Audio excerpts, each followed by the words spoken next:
Hey everyone, welcome to the second session of Castle Xyntillan that we're going to be playing here tonight on 20 Sides to Every Story. This is the second session, but it's like kind of the first time that we're doing something a little different with this campaign. As you can see here, it's not the regular crew. There's some familiar characters in the mix, but also some new characters. And so if you are unfamiliar with what we are doing, we are playing Castle Xyntillan, and we're using this as sort of I would say maybe like a chapter 2 to our Dolmenwood campaign, and introducing a big surreal funhouse mega dungeon. This one is a classic feeling adventure module, very similar to things like Teagle Manor or Castle Amber, and we are using it to supplement as the Cold Prince's Keep. So we got a little introduction to it in our previous session with the mainline Dolmenwood cast, but now we have opened up this campaign and we are inviting our community to kind of jump in and play along as hirelings to tag on to the original adventuring party. And so we've got a couple of characters that are couple of people that have signed up and brought in characters to play those roles, and so we'll get acquainted with them in just a second. But all this to say, you watching this right now, you are also invited to come sign up and play in Castle Xyntillan games with us. And the best way for you to do that would be to jump in and join.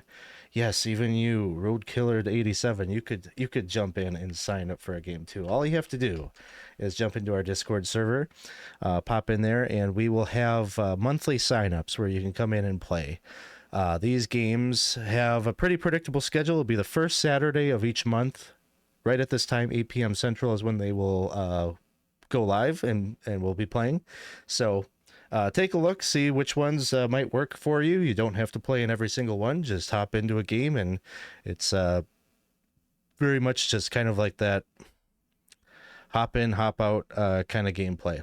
So if you are enjoying this session just as a viewer, as a listener, and you're hungry to hear more of like how did we get to this point, we have all of our past episodes up on YouTube, or if you prefer to listen to the sessions as podcasts, those are available as well. You can find them wherever you listen to your podcasts, or you can get them on our Patreon page at patreon.com/20 sides to every story.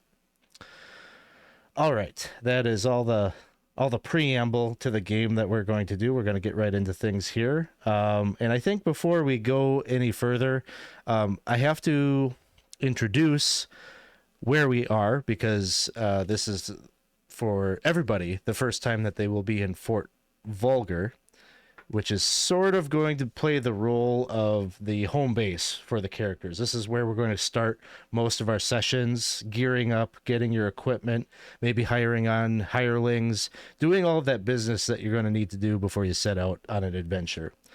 So we'll get acquainted with all of that in just a second. But first, let's just get kind of a rundown of the characters that we have. Basically, where we're going to pick up tonight, we are assuming that the characters that Adrian, Scott, and Percy are bringing in have already been hired by the party, and they're already acquainted with the group. And so, but there might be some additional, like, truly NPC hirelings that they might try to pick up here in a bit. But why don't we just go and look? We got a good question. Why are some 3 and others 1? Well, some of the characters have a lot of experience and have played 30 some sessions, and others, this is their first session. So that will account for the level differences. So yeah, why don't we just go down the line and get some introductions from all the different characters here. So Adrian, why don't you tell us a little bit about who are you bringing to the table? All right, so my name is Adrian. I'm Sundance Kid 007 in the Discord server. My character's name is Henrick Dunwallow, and he is a knight. First as a squire, then eventually, hopefully, a knight. He is a member of the House Harrimore, and he is a pretty strong guy. Lots of curly hair all over the place, giant nose, And yeah, he's just here to prove himself because he's the only son in his family, but there is some rumors about his parentage. So he wants to do something great to distract people from that. Awesome. Thank you so much for sharing your character that you're bringing in. Let's go now to a familiar character. Isaac, tell us a bit about what do we need to know about Friar Fitzpatrick? Hey everybody, I'm Isaac. I'm playing Friar Fitzpatrick. He is a level 3 human friar. He is not from Dolmenwood. Long story. I'm sure you could find it somewhere. But prisoner at one point ended up finding himself in Dolmenwood with his brother, who we'll talk to in a moment. But he is a man of the clergy. The one true God is through all things. He makes it possible. Though the friar is a bit of a rebel. He really doesn't like the structure of the church itself. He also really enjoys himself when he gets a chance. He's been known in the past to be a bit of a partier. But currently he's more kind of, I want to say he's a little bit more grounded, watching his little brother a little bit more. And he will most likely be the healer of the group. An important role, as we have learned in old school D&D or old school essentials. Let's move next to Scott is bringing in our first Breggle or goat folk character. Hi all, good to be back playing. I saw the gap in the team, which is a goat folk, so I thought I'd try to do that. And I can't say goat folk without wondering if I'm saying it right or wrong. But Beelaay, Goethe, is part of the lower class, one of the shorthorns that's coming in, and he's formerly thought he was going to make his way in the world through education, and he had a small scrap with some of the upper class goats, dented and chipped one of his horns, and was removed from schooling, and found his way as a thatcher and moved his way into this as a way to kind of step forward for himself, find a better place in the world, and perhaps find a way to bring about the revolution he thinks is necessary within this Dolmenwood area of too much lordliness. Definitely. The goat folk have been known to have a revolution or two in their history in the Dolmenwood. So you're just following along with some of that precedent that's been laid down. Awesome. Well, let's go next to the aforementioned Sir Geoffrey being played by Ryan. Yeah, Ryan Garthok here. I'm playing Sir Geoffrey Fitzpatrick. Kind of I think sort of started out as sort of a bumbling knight, but has kind of found his way in the Dolmenwood, also finding his knighthood back and a wife. He's secretly married to a Breggle noblewoman, and I think that kind of has set him on his path, right? So he is here primarily because he needs to raise money, because he has some land that he needs to build up. He's got his brother here with him. He's got a wife. He's looking to start a family, and he's looking to start a house of his own. And really, he's got his eye on the prize. He wants to get in there, get as much money as possible, and build up his lands. So that's sort of where Joffrey's at. Awesome. Thank you. And I gotta go to the chat here real quick. I'm apologizing. I'm gonna butcher your screen name, but Lucetios, thank you for the player re-roll. They will make good use of that. And Shideezy, thank you so much for the subscription. I appreciate it. Thanks for stopping by. And then let's go next to Percy, bringing in an elf character.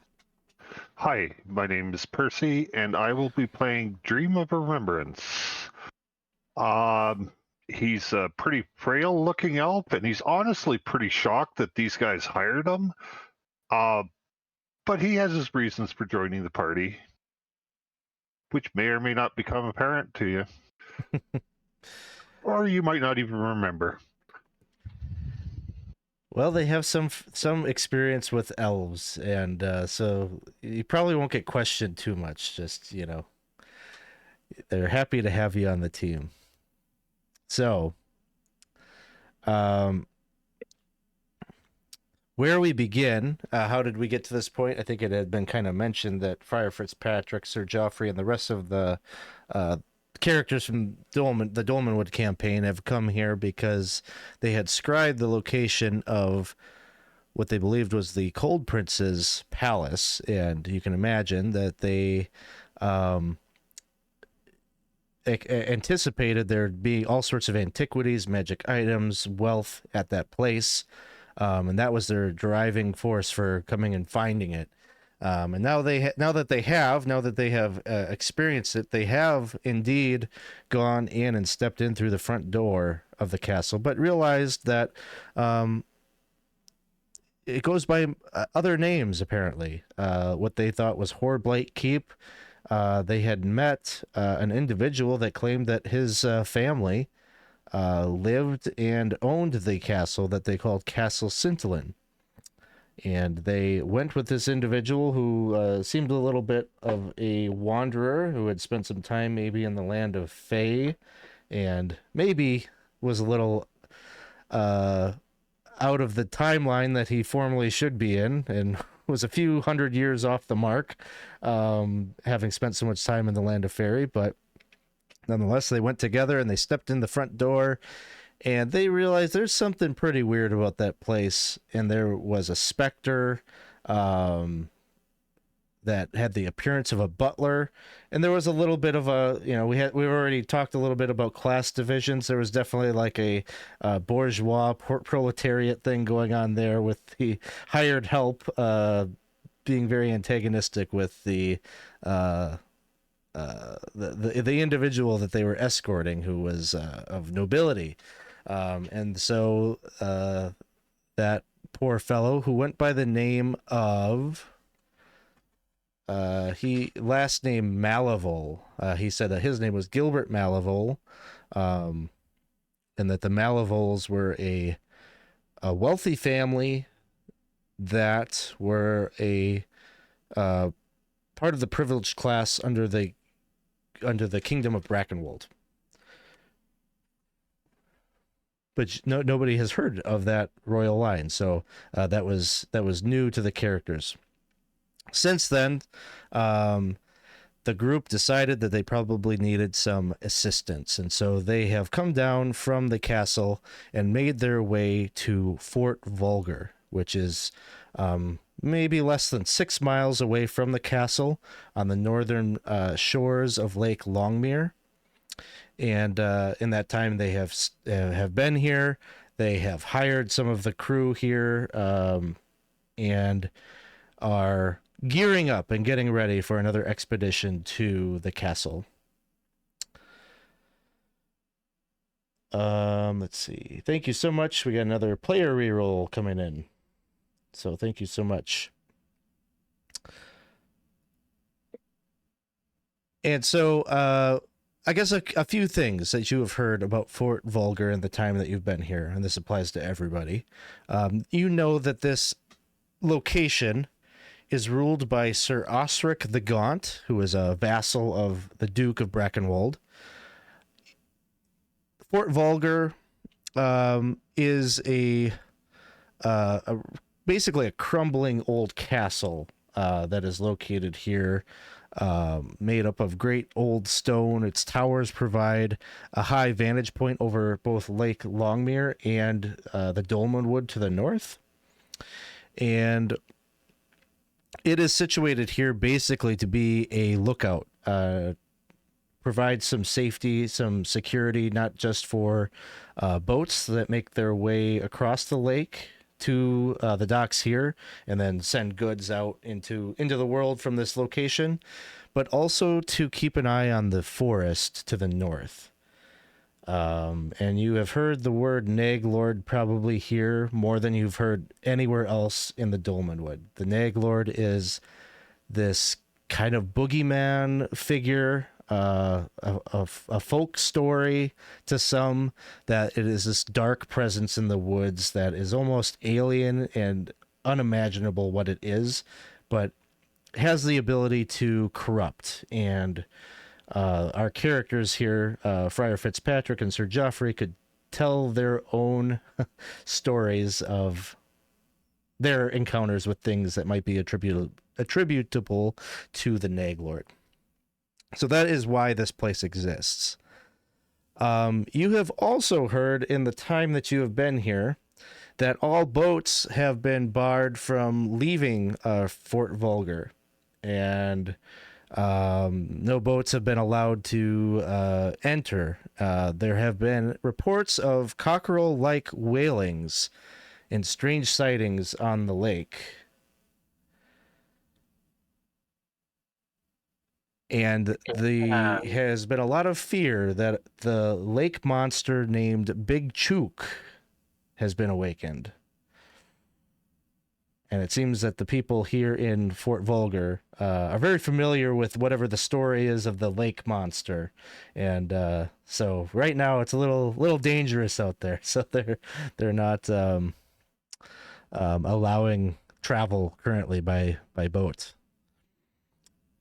Maybe some of the characters know something about that.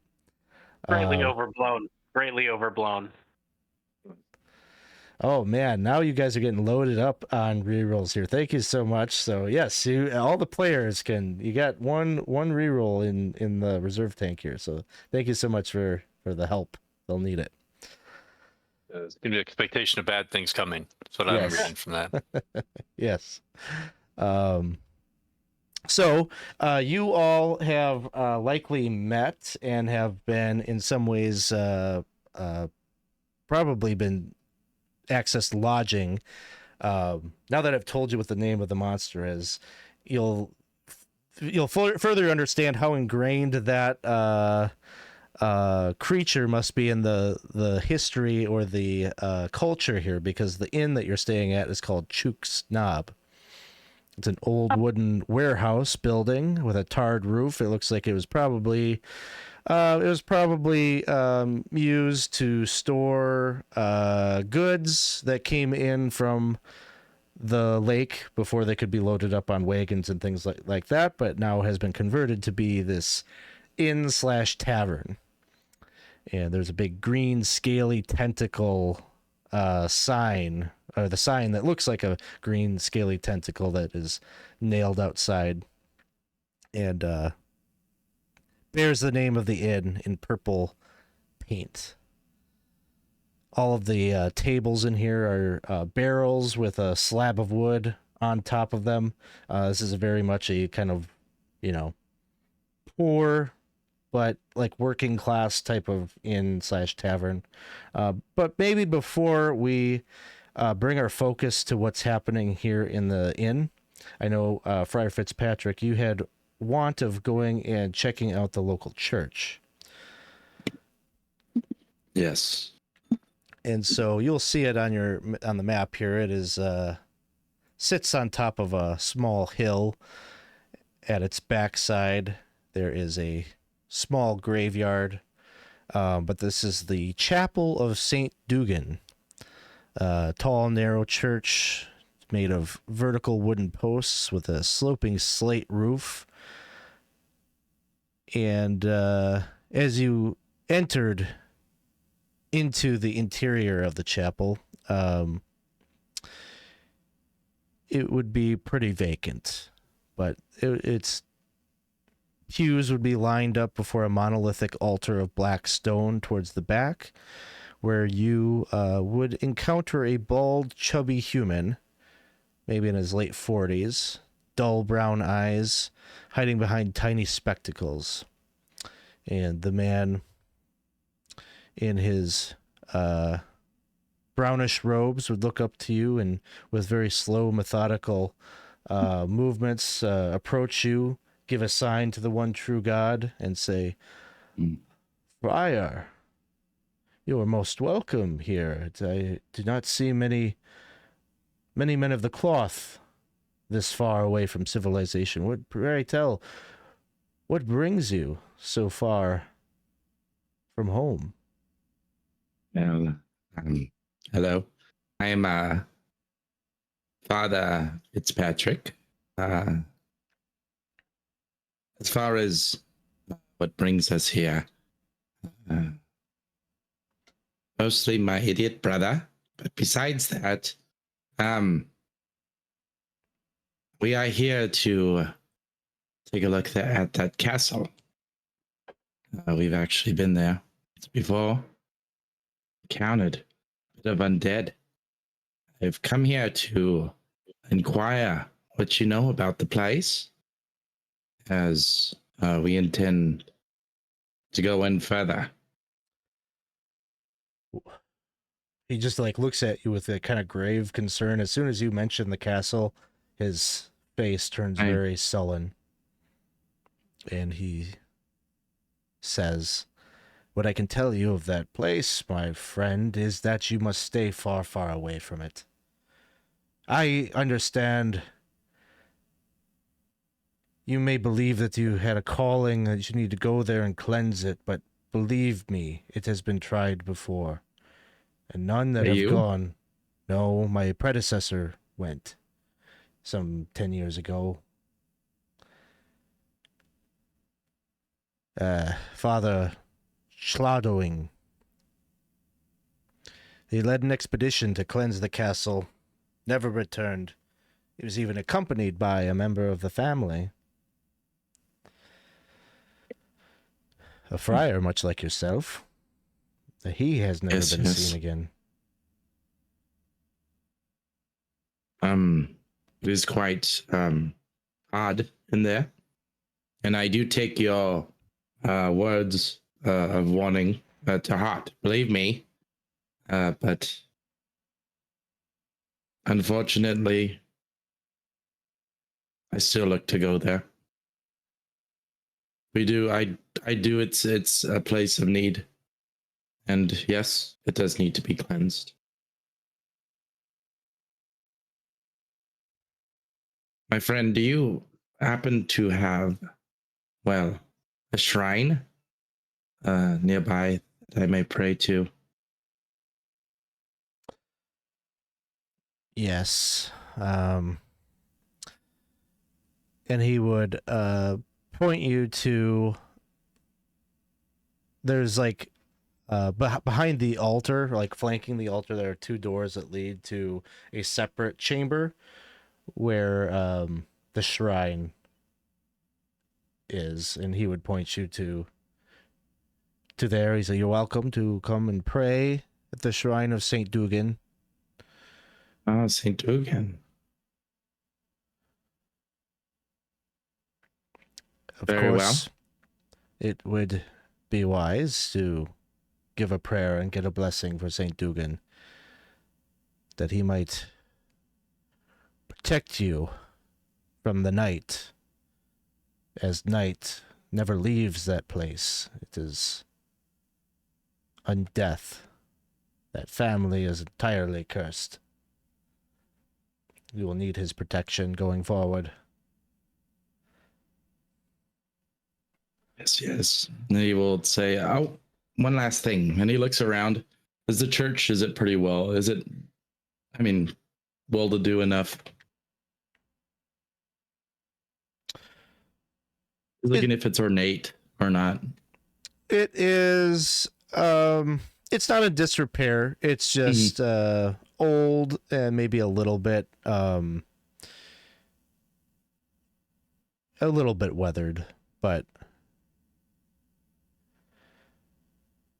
yes, well, a place like this looks like at least it might have a silver chalice, no?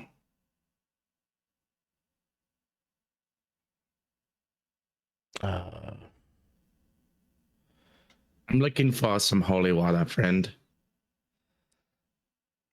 I have some in reserve that, yes, if for a donation I can bequeath unto you. If you're going to go to that place, it is wise. And he Goes can, to the people. Yes, the people. Of course.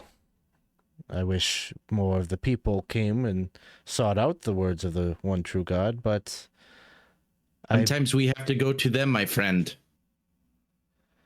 It's a place like this. It's just walls. The meaning of one true God is what you feel in here, what you give to them out there. Remember that. he looks I've seen it. annoyed a bit that That's lowly fine. It is Friar okay. is lecturing him, and he probably would retort with, "As you know, that this is a defensive place. There aren't so many of the common people." Yes. So, and then he would tell you, like, some of Yeah. their services are to, help the mercenaries and such that the knights hire on to watch the woods, and he'll be just as lecturing back. Yeah. And he's like, sure. And he'll like produce a gem. And It's he pretty will nice. he will withdraw at some point and go and fetch the holy water that he has in reserve in his personal quarters and bring it back, and he'll make the exchange. Sure. And you said you said St. Fogarty? Saint Dugan, St. Dugan. the All right. Sounds good. patron saint of night wardens and orchards. Sounds But- good. So I'll go and we'll pray to him. And there you will find in that little shrine area a fairly simple, unassuming wooden statue of Saint Dugan. Looks like he's reaching up, maybe plucking a bit. He has an apple in his hand in the representation of him in the ornament. All right. And, I will pray. When you pray to him, you get the ability to cast Detect Disguise. Oh, wow. Okay. That sounds very interesting. Which I believe is not an OSE spell. It's like an uncommon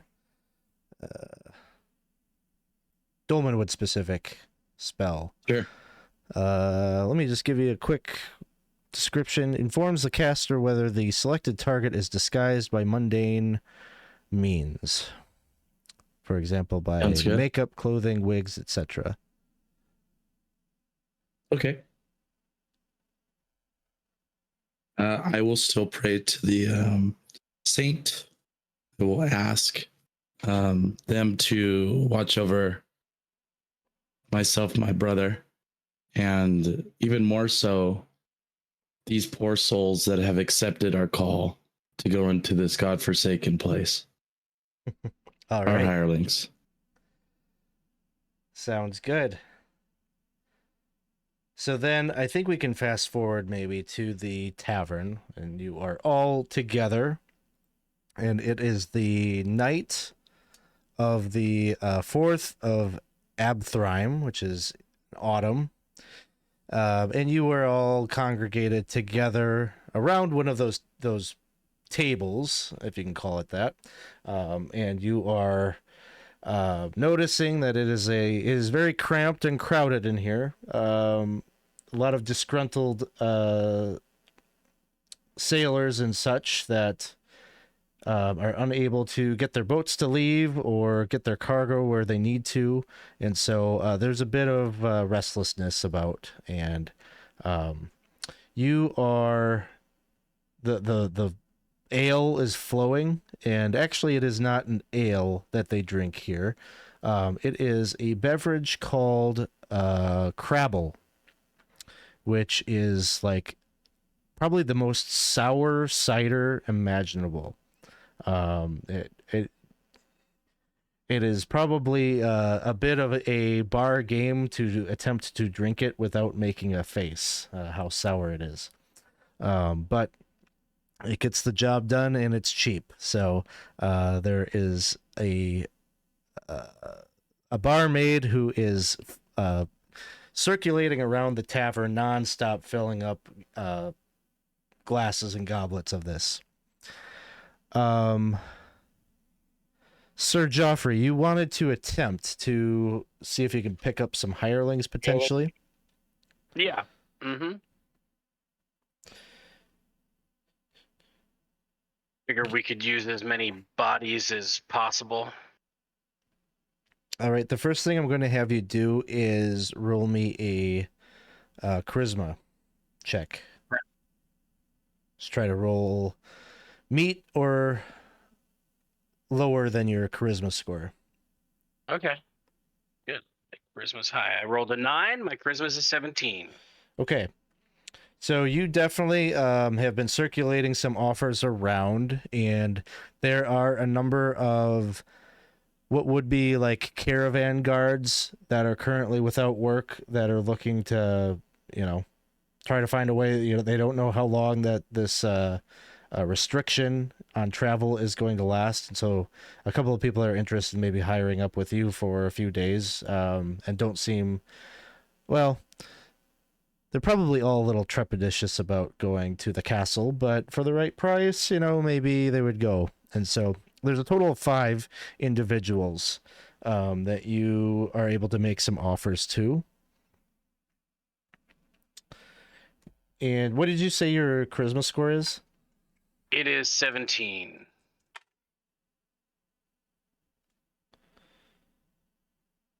17. Okay.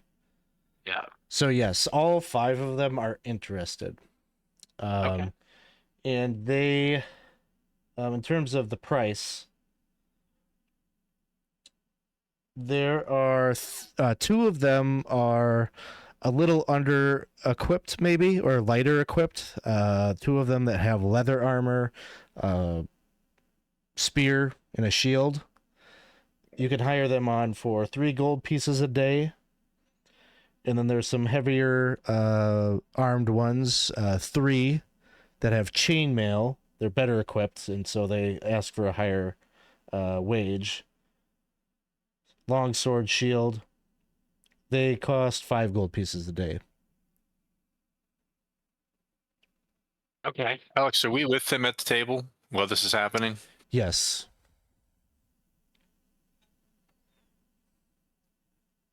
Yeah, I mean, I would probably tell the people who have lighter armor that they're ill prepared, and that I probably wouldn't feel comfortable taking them on, and I wouldn't want to armor them either.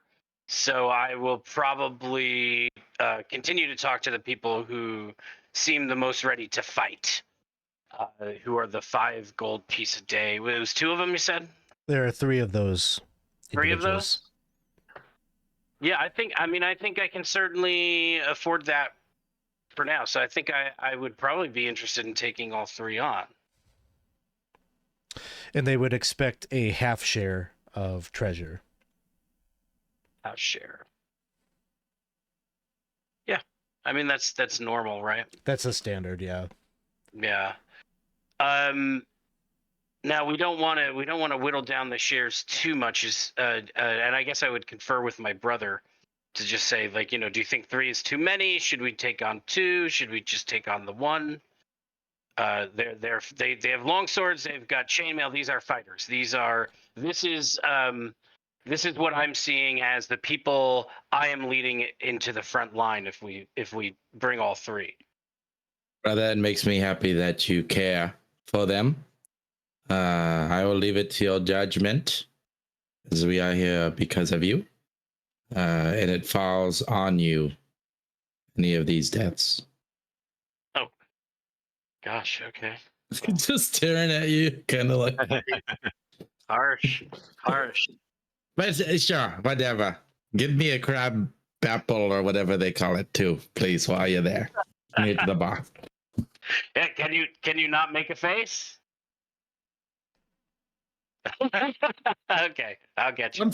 Some for already companions that we already have. You all want one too, yes? He's buying this one. He's gonna call back to the other companions. Is there a wait staff that walks around here? Or is this all bar service? There is a waitress that is going around that you can get crabble from nonstop. It is 4 copper a mug. I'm going to quietly ask her if she has something else, perhaps a Cobsworth pail. Yeah, she would happily get you something for a more refined palate. And what she Choose will not to drink for the amusement of others. she will bring you back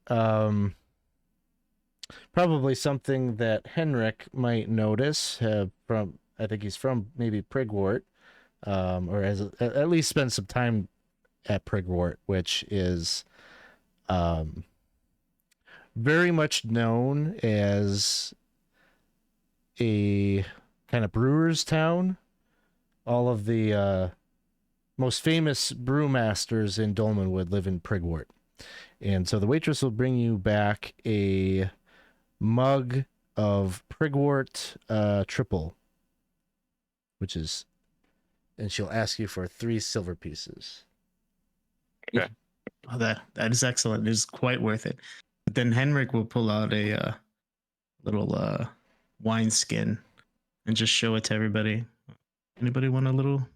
Oh, okay, brother. I'm going over there. Make sure you get me my drink. Hello, friend. I think as my brother goes over to take a nip nup, I'm gonna talk to the 3 gentlemen, and I'm just gonna say that we're gonna take on 2 people, and so I'm going to have them arm wrestle each other, tournament style, to see which 2 we hire. Okay.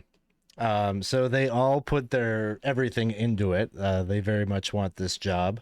Maybe in part because they've heard stories of the wealth and treasure. Once in a while, there's somebody that comes into town claiming that they went to Castle Xyntillan and bragging about some bracelet, some necklace, some heirloom from the Malevol family. So they're very much desiring of this contract. But while they all seem fairly equally matched in contests like these, you end up with 2 winners, and so you get 2 that you're going to take on. So we'll deduct this then from your sheet. I'm basically assuming that you're going to have them on for 3 days before you come back, because it's kind of like a day travel there. You spend some time at the castle and then a day travel back. So be a total of 30 gold. And then these will be your hirelings, Ryan. So you will control them in combat. You will figure out, what are they doing, make their attacks for them. Quick rundown of their stats, if you got a pen handy. They have an armor class of 15, 4 hit points. 4 hit points? Yep. +1 to attack. And then they have long swords, so their damage die is a D8. No modifier. Okay. Cool. And if they need to make saves or whatever, we'll look up what a 1-hit die fighter type has for saving throws or whatever. I have the knight page up if you want to use that, or if you want to use some just a fighter, I can find that in the Dolmenwood book. Yeah, at the back of my book here, I've got for however many hit dice a normal human has, what he's not exactly like a fighter exactly, but pretty close. Okay. Cool. All right. We've got a front line, brother. We're ready to fight. Don't say that. Kinda. Can I go buy a sling and some stones? You can. One thing that you all will note at Fort Vulgar, outside of beverages and things like the holy water was standard price, but everything here is double in cost in terms of items and things like that. It's just so remote that the prices are just inflated here a bit. So for a sling, that will run you 4 gold pieces. Okay. Stones you don't have to buy, you just kind of pick them up as you find them. Yeah. Alex, am I able to go talk to any of you said the crews for these ships that are all Mm-hmm. grounded in port? Earl in here? Yep. As you're looking around the tavern, you would definitely see lots of barge folk, and they are very apparent just in the way that they talk is a little bit different. Many of them have tattoos like tentacles and, you know, the kind of the typical maritime kinds of insignia that you'll see inked into somebody's forearm. So you'll see like there's a table where a number of them are throwing dice, drinking Crabble. Gonna kind of stroll up to them and greet them and ask them, like, how long has this been an embargo on getting out into the lake? It's been about a week or so. We first heard the whales on the lake. Whales that I had only heard my grandfather tell, and I always suspected that they were tall tales at that. Now we've actually experienced them, and this beast that has been the subject of child's tales has now got us all worried. I'm not scared, and they're all kind of like, here, you get the sense that it isn't their call that they are being grounded, but it is the call of Sir Osric the Gaunt, who they are kind of under their breath, muttering some disparaging remarks. Henrick heads over there and says, now with some Crabble, let's go, brothers, into the lake. It's time to get rid of this monster. Anybody with me? There's like another case where the power's in charge. There's an initial like rousing vocalization of support for this, like a here, but then like everyone kind of looks at each other like, okay, who's it going? Are we actually doing this? How much is this costing each of you a day to sit here while someone else decides your fate? Exactly. Whether you can feed your families. Exactly. Yes, Sir Osric, he has no sensitivity to these matters. This is how we make our livelihood. It's already hard to eke out an existence up here. We have schedules to maintain. You're spending your coin. Spending your coin to take care of your family, buying things at his probably prescribed prices. And yet none of you have power over the means of production you have within your grasp. Yes, it's hopefully we get the okay very soon. We haven't heard the cry in some 2 days. I think pretty soon we'll get the okay that we can resume business as normal. I feel for you, comrades, and have a pamphlet if you have some interest in reading while you're whiling away the times on things you might be able to organize. Gain yourself a little measure of power and autonomy. Thank you. It's good to see a goat folk from down south in solidarity with us. They're all the working class. Is he going to get us beat up? Is this something that the guards would not be happy with? The working class pub. Yeah, It only takes one man to rat you out. As far as any kind of formal response, it would seem that it's pretty homogenous in here of working class folk. Those of you that have spent any time in Vulgar would know that there aren't so many knights here. It is basically Sir Osric, and there are 5 knights called the Vulgar Knights that report to him. And so none of them are accounted for here and are likely posted up, busy, too busy to be frequenting a tavern. being stretched so thin.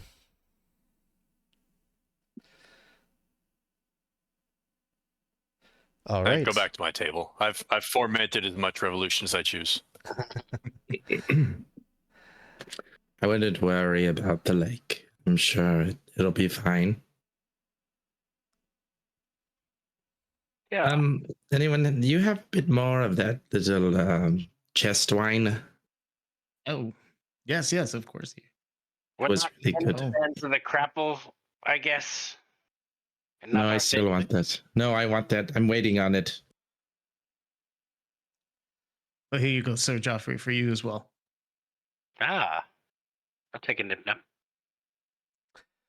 So some drinks have been procured. You're all getting socially lubricated. At some point in the evening, perhaps your discussion will turn to your morning. Yes. Well, you shared a bit of your liquid with me, friend. I will share a bit of mine with you. And he will pull out a vial from his chest, and he's going to hand you, Henrick, a vial of holy water. I'll explain, like, mechanically.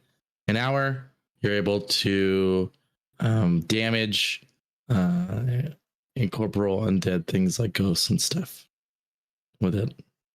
It only lasts an hour, so be careful with it. Thank you. Keep this on me. Yeah. Is this what we are to expect inside of this castle? Undead? Yes, many poor souls come across one ourselves. Do not provoke them. Do not provoke them. They are very... Brother, they should know, right, what they are up against, yes. I see no reason not to tell them. Yes, no, do They not are provoke them. warriors and adventurers. They're Yeah, ready for the risk. They are extremely strong. Just a mere touch will aid you many years to the point of dust. You will no longer be.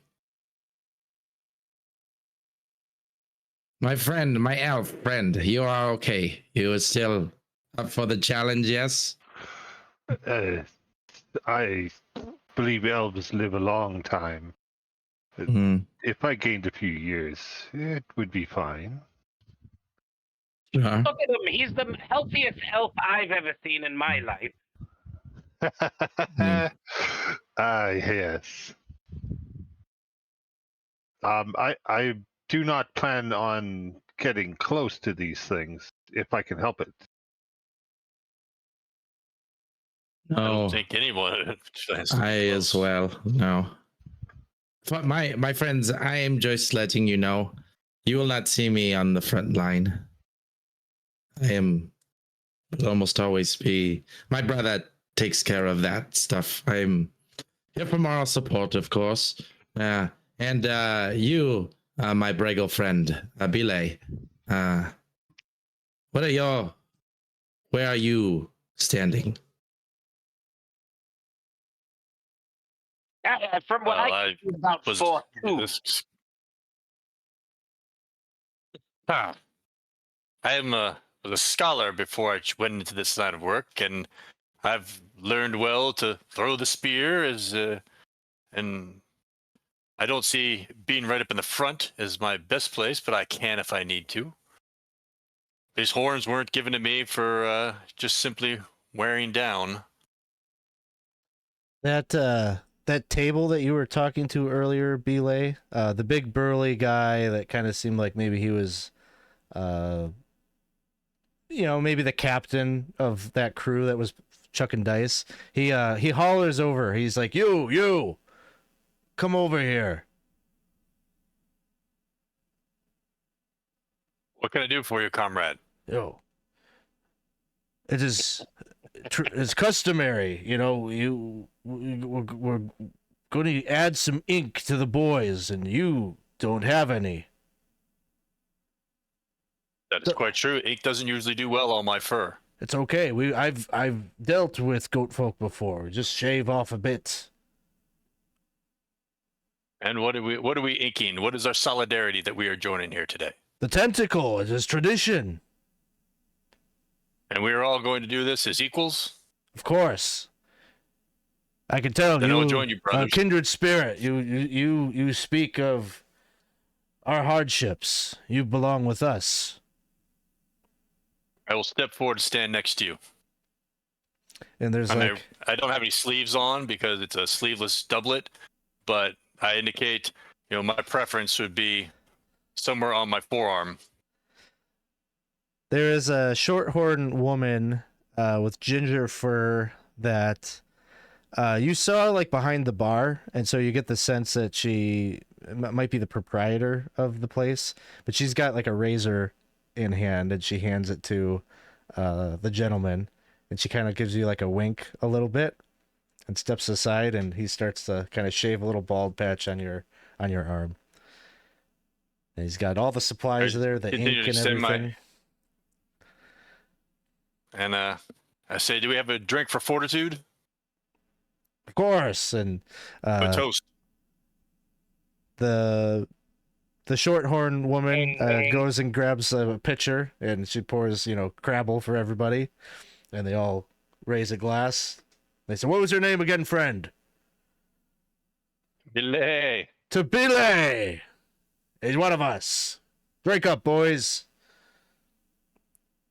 They give a clink. And I raise my hand as to the abolition of class. Right. I might come by over and says, I did overhear you, friends.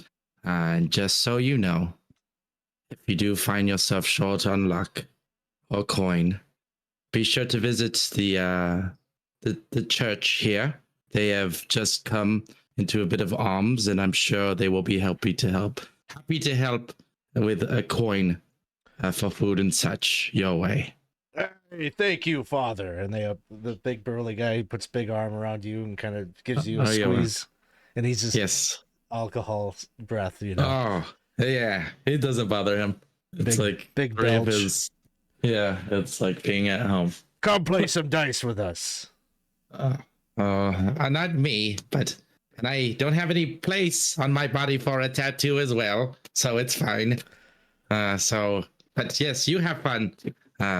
Just make sure you go get that coin from that priest. Yes. All right. Good. So Beelaay, you get your tentacle tattoo, and once you're finished with that, the shorthorn woman, as you return back to the rest of your group, she'll bring you another one of those triples that you ordered earlier, and apparently for no charge. I tap my horn to her.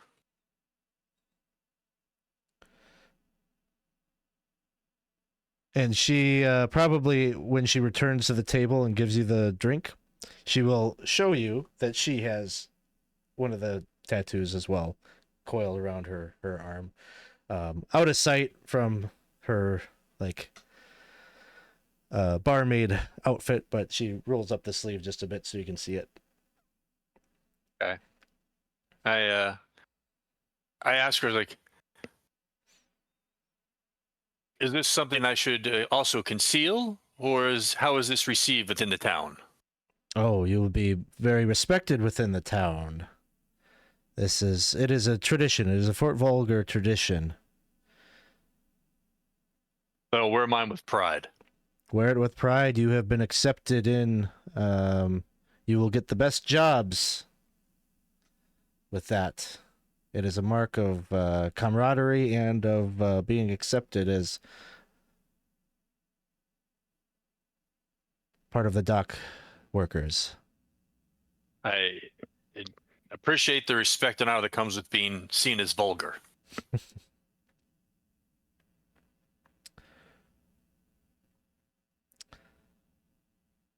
All right.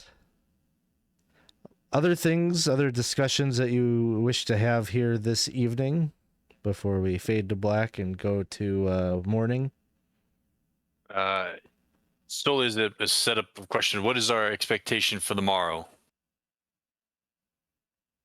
Well, I heard a lot of talk about front lines, and I wouldn't worry about that. Me and my crew here will will handle the front lines.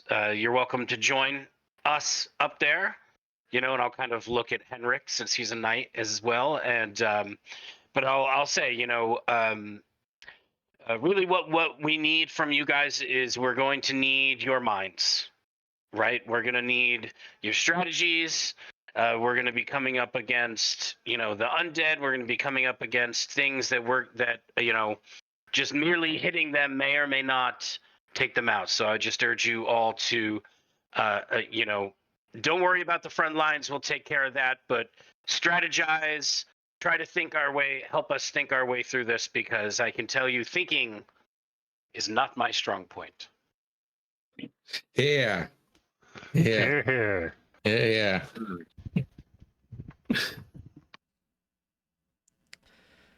All right.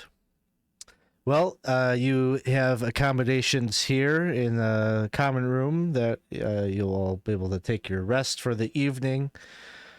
Wake up, some of you may be a little foggy-headed in the morning from the, 4 copper Crabble. It's going to leave you with a little bit of a headache probably, but you start to wake up and get yourself situated, pack your backpacks and all that.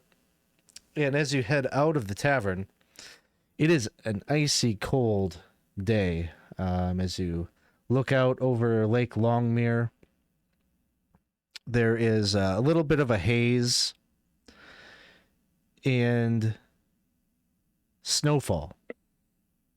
Very light.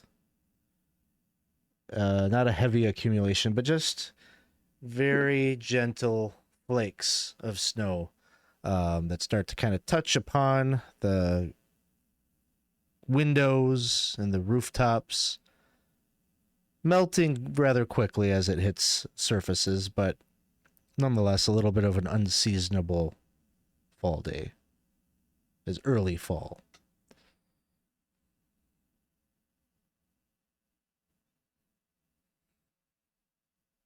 Now that's snow, brother. Certainly is. I'm very happy we are not out in the wood. At least we have. Benefit of a fur coat. Yes, tell me all. In Dolmenwood, how are the winters here? Changes in other areas in south of Langshorn. It's south of the lake. You get the lake effects during the winter as the wind blows across it. So I think here in Castle Volger probably won't be as bad, on the wind flow. You do have Kezi with you. Kezi is a NPC that the group, hireling that the group has paid, a level 2 hunter. She's looking up at the snow and such, and she says, "This is nothing. This shouldn't be a problem for us to get to the castle. It's no more than a day's journey away."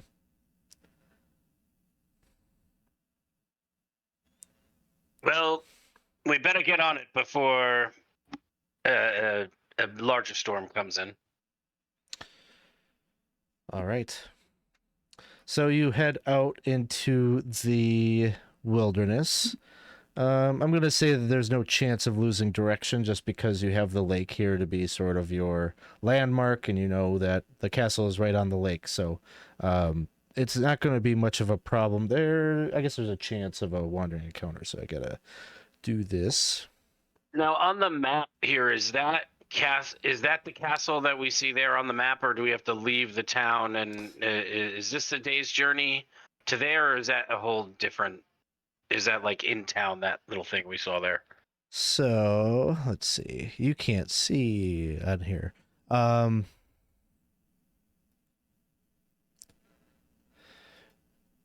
So you're on like the very northern top of Lake Longmere. And so to get back to Castle Xyntillan, you'd be heading west and like following. You'd have to you have to cross like a river, but on your way to get to Fort Volger, you would have found like a shallow place where you'd be able to easily cross. Gotcha. That answers my question. So the travel takes about 7 hours or so to get to your destination. And that would put you at what?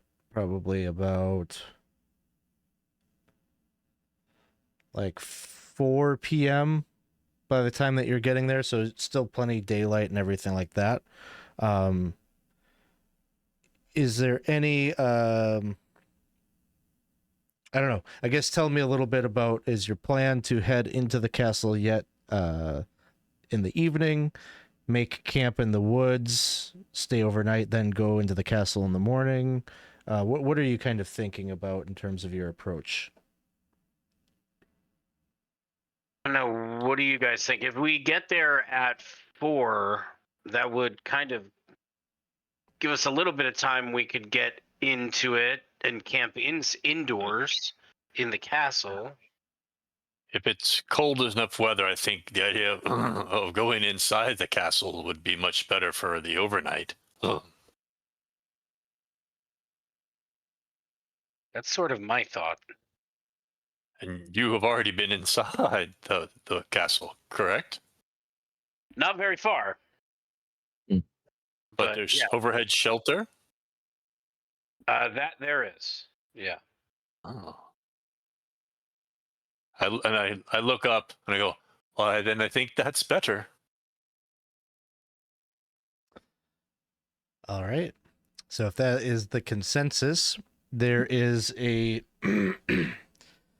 basically a cliffside, and the castle is built on the cliff overlooking Lake Longmere, and there's a bit of a switchback natural stair that leads up to the courtyard and such. So I'm going to switch over to our Castle Xyntillan map. And everything here, I'm not going to do like individual position and everything like that. There's a token for the party, and like that. If somebody like goes and wanders off and goes and does their own thing, it'll be like, okay, I'll describe it to you, but I'm not going to tell you like exactly where in the castle you are, and it could get funny business. So for now, you're all together, and so you're represented by the little D20 here. Is everybody able to see? Everybody have vision? No. No. Okay. It's probably because I got to set up permissions for my new folks here. Just give me 1 second.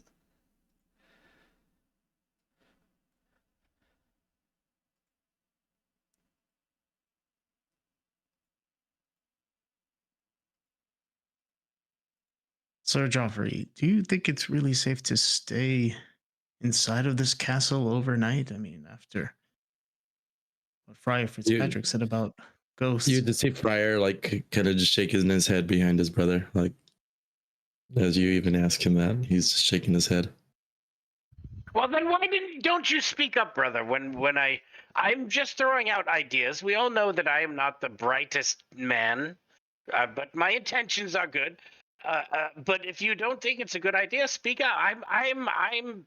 This is a democracy here. We can make a decision by group discussion. If we want to stay outside the castle and not get into it tonight, I'm open to that.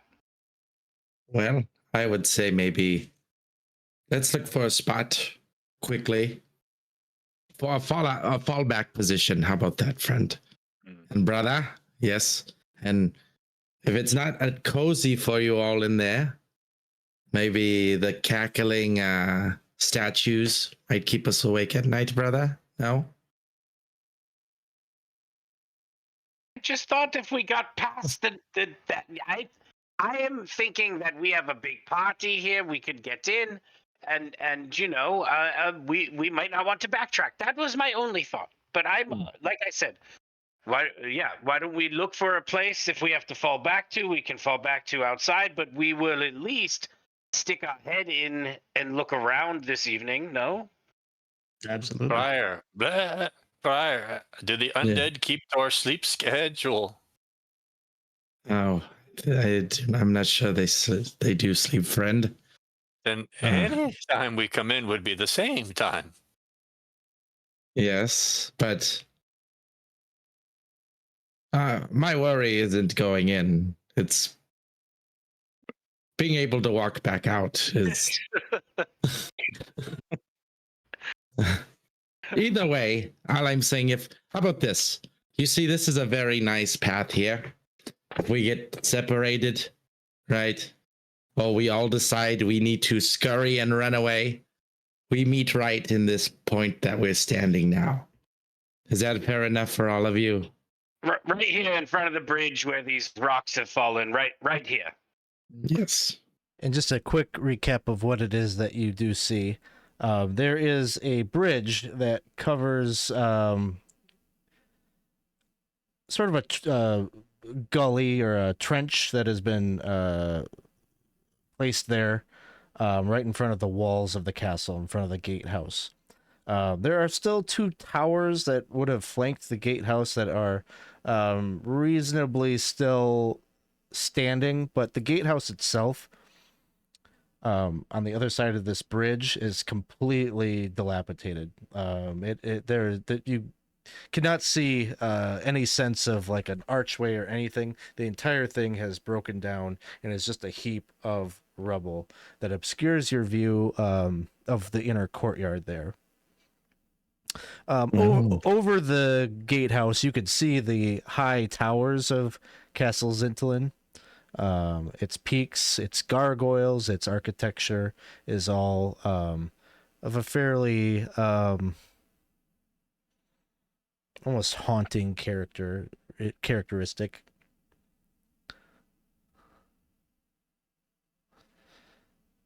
Just the gargoyles, where are they located? Like all around on like the It's horrible. corners of like the castle, and like built into some of them are actually like figurines, and others might just be like kind of like faces built into the architecture of these like kind of demonic looking figures. Not creepy at all. A lot of them have sort of like a fey touch to them, like long pointy noses or pointy ears, and some of them have maybe more like butterfly wings, but they all still like are kind of grotesque, even with these little fanciful features. It's beautiful.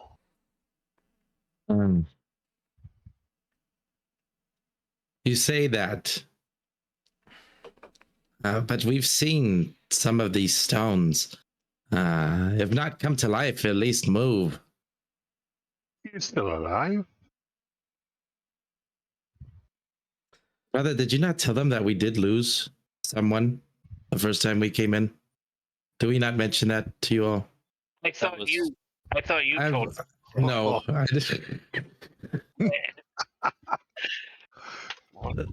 You know I'm not good at talking about loss. It gets me teary-eyed. Sure. Well, what do you? We did already, in fact, go into the main entrance along the back, or maybe it was a back door. Though I don't know. Does that look climbable to you? You would maybe ask if the group thinks that it would be a good idea to check out this courtyard first before moving to the inside. We do have a large group. Yeah. The fallen rocks. Does it look like something that with like an hour, like an evening's work, we could clear with the group that we have? Yeah, probably. I would say anywhere between 2 to 4 hours of work. You could clear a path. Given that, perhaps it wouldn't be a terrible idea then to camp here for the night, to plan on working on clearing these rocks out of the way, to have another entrance in, and then camp here the night and enter the courtyard first thing in the morning. We're talking about in this area right here, in the first black spots we see on the map. Yeah, the rocks I think would be like here. Okay. And then I'm thinking because it was a little hairy going in the door we went in, right? So maybe if we did clear these rocks and went in another way, That wouldn't be a terrible idea. I tell you what, why don't you do that, and I will set up the camp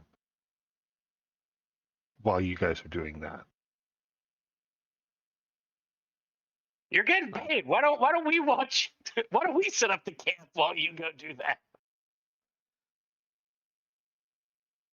Well, because you're big and strong, and I'm frail. I guess that's a good point. I'm going to go wander out to the immediate shrubbery around to look for thatching that I can use to create a roofing structure over whatever shelters we make for the night.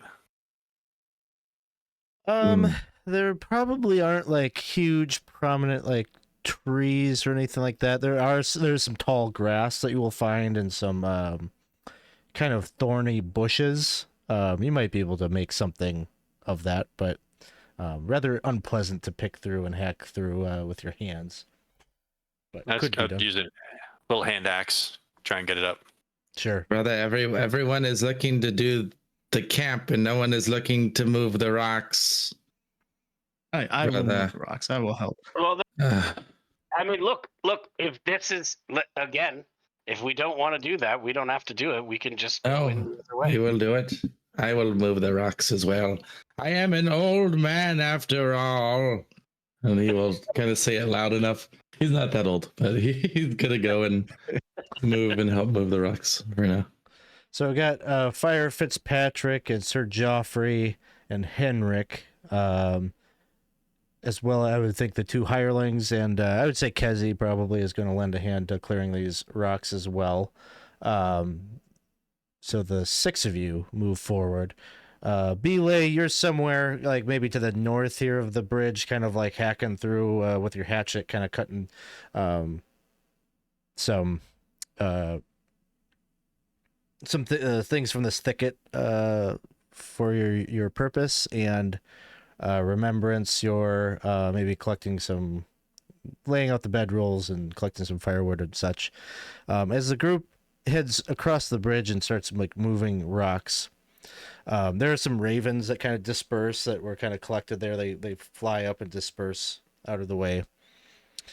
And you get to work. You're probably only maybe like 10 minutes in when you see a figure climbing up onto one of the piles of rubble. And it is a familiar figure wearing leather armor, kind of a tattered cloak, but stark white hair and just like leathery skin. You see Gilbert. No. And he's like kind of looking down with you, very, very pale. And he says, "Ah, well, we meet again. I told you that my family would give you a warm, Malevol welcome. And so here it is. Welcome to Castle Xyntillan."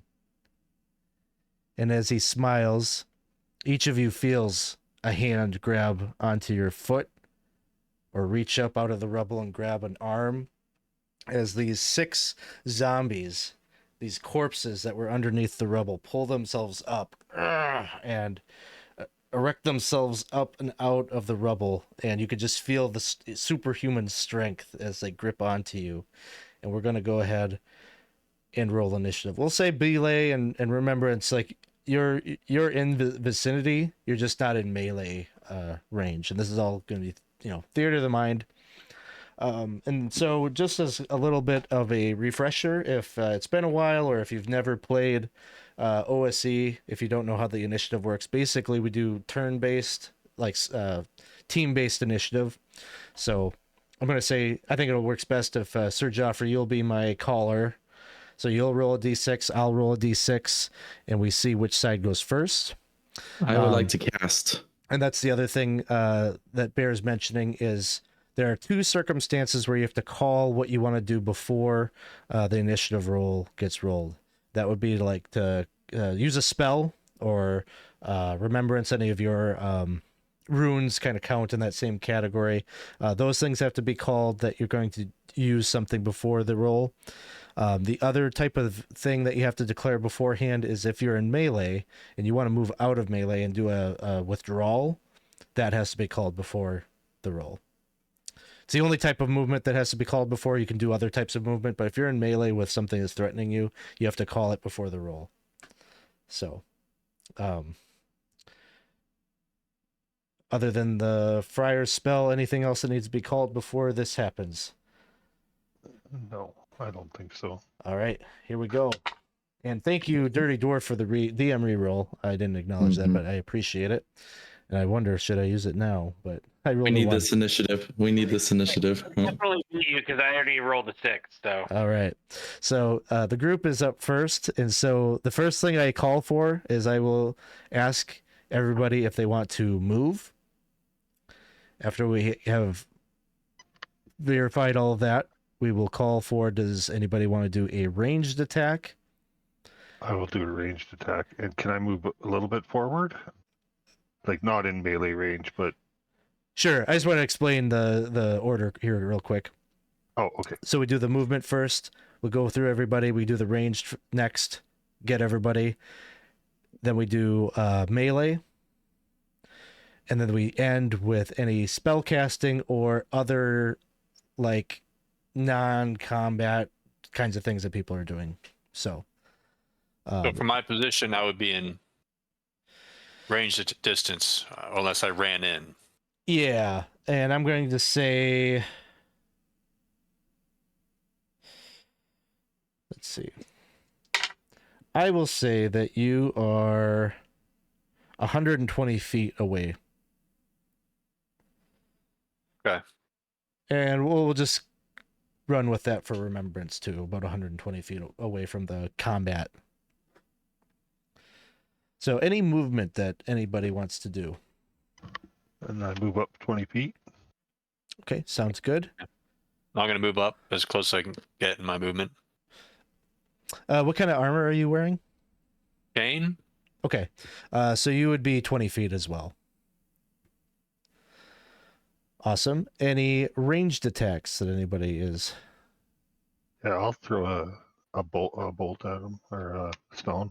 Okay, so there Super are 6 zombies, and then there is this one undead that seems a little bit more sentient, and that would be Gilbert.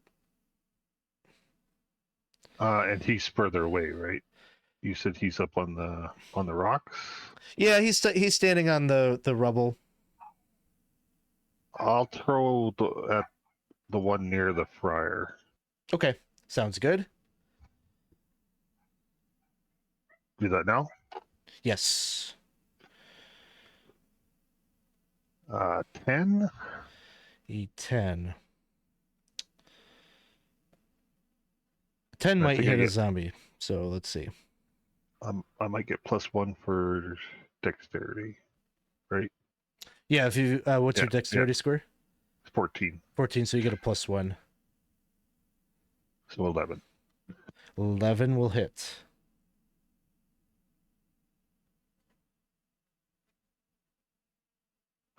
Two damage. 2 damage. Okay.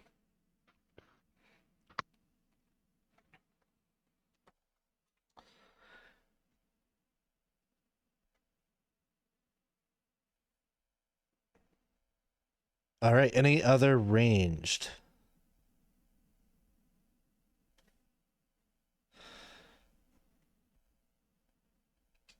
All right. Hearing none. Melee attacks. And we'll just go from left to right. Henrick.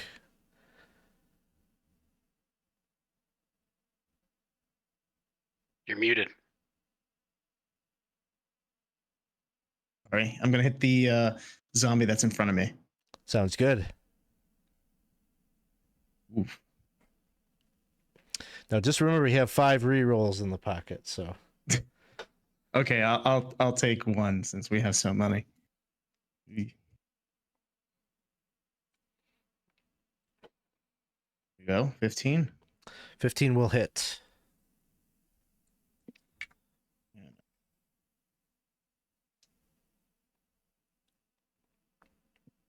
More damage. 4 damage. Okay. I just realized I did this in the I do this a lot. I need to have Kezi make a roll. So she's going to shoot. Yeah. Actually, no, she was up there with the rocks too, so she would be in melee. She's actually on the one that Henrick. It's like you and Kezi are fighting the same zombie. So she's got a dagger that she pulls out. And she will hit.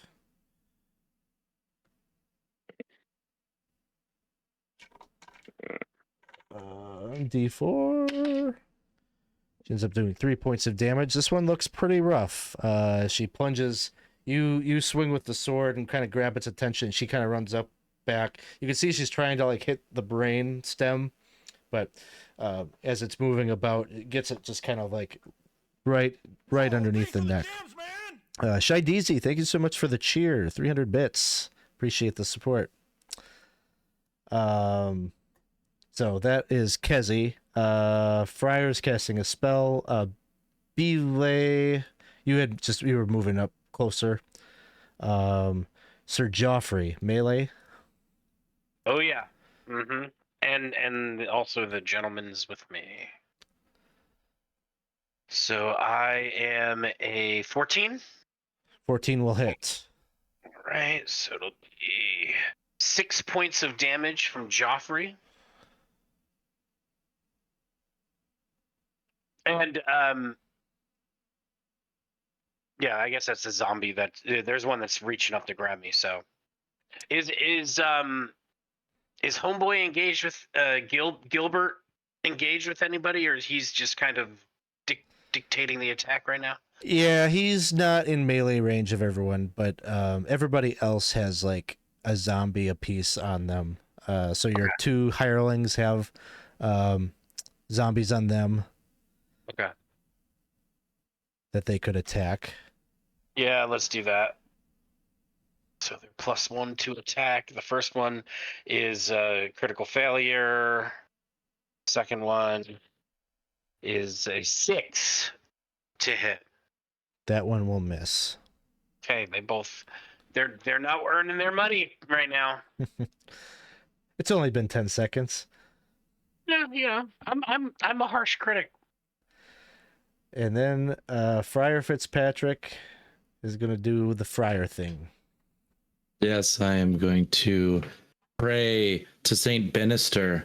He's going to say, as Saint Benister, as you invoked all 17 angels of our one true God, I pray to you, as I do not have time to name them all. Please watch over us and banish these souls. So they may truly find peace and rest. And he will kind of pray and hold up his holy symbol, and he will cast turn, or attempt to cast turn on these zombies. And I guess if our buddy is next to that too, I guess he would be engulfed in this as well. So with that +1 to this, I actually got an 11. So that is pretty good as far as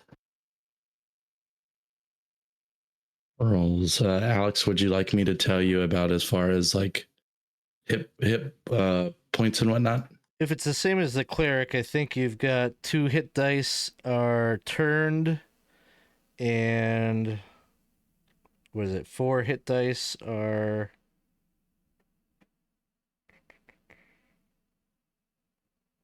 two hit dice. I'm sorry. Yes, 2 hit dice turned. If it's a special, then it would be 7. 3, 9. So 4 hit dice, 11 is what we're looking at.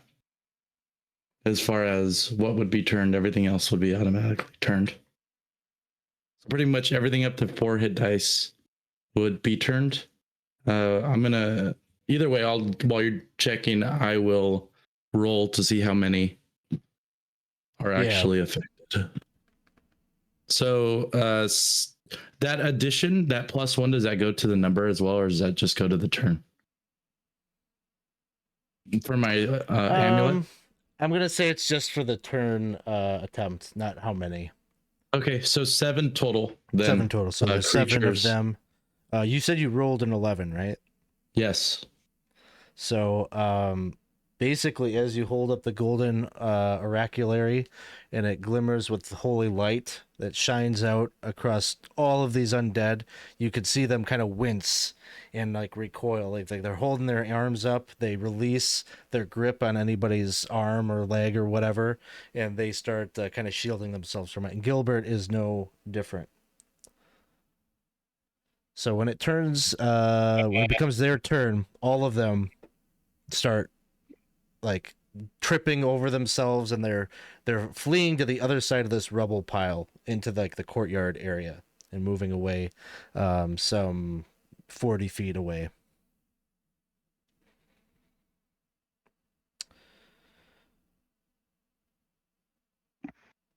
So I guess the question here is, what will the party's like reaction to that be? They are turned, so they're going to continue to flee away from the group. I believe if you start attacking them, it doesn't necessarily break the turn, but you know, I guess I'll just leave it an open question. What would the reaction of the group be, knowing that these undead are fleeing and turned? Including Gilbert? Including Gilbert. He also seems affected. Huh. Well, we have some options. I mean, we can do what we originally planned on doing, what we were doing. I guess the fact that they have fleed over the rocks means that we could pursue them if we want. Maybe we could do the same. Or we could just abandon our plan altogether and go in through the other door. Won't they come back? Yeah. I don't know. How does this work, brother? I've only seen this happen a couple times. I really don't know. There's no really. I've not really had to practice this more than once or twice, brother. And last time it definitely did not work. So I think I do not know how long we have. I think I'll just make a call here, because they are faster than you. And so with them fleeing and retreating, we could go through a retreat procedure, but they would win because they're faster. So let's do it this way. You'll hear that they are putting distance between you and them.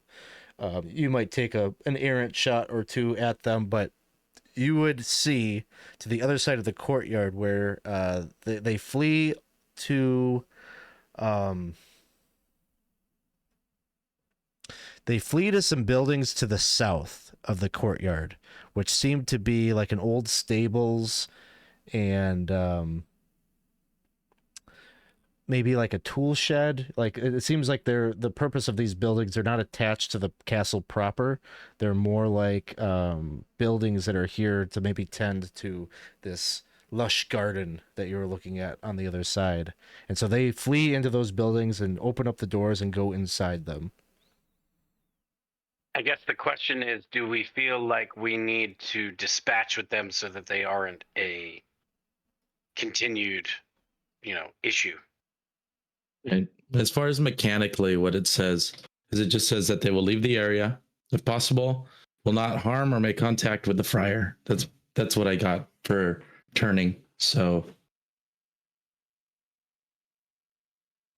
I don't know. They can't harm or contact your friends, but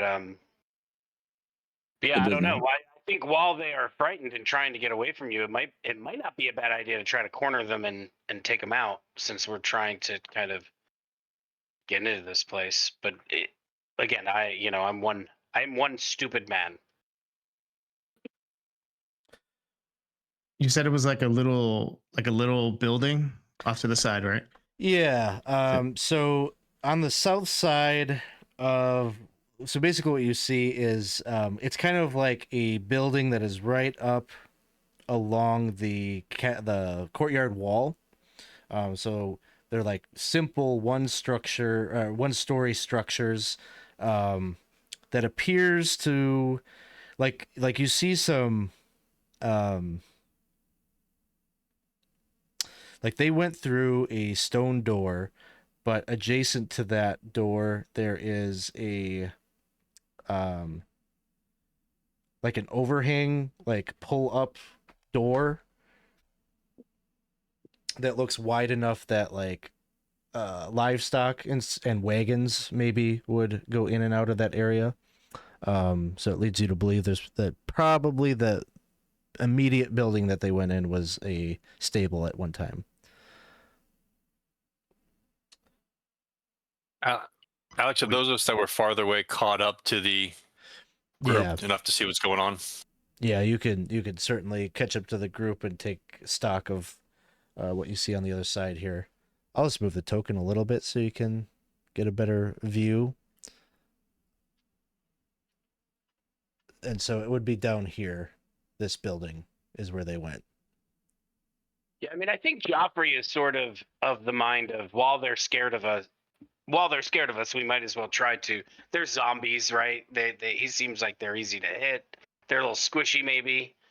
That's what he's thinking, but he will defer to what the group thinks is a good idea. We could burn it. It is a stone structure. Oh, it's stone. Well, I will keep praying if you would like to dispatch them. But I say we do it now. If we move into that courtyard and there's something else, I do not know. I have the strength to do this again.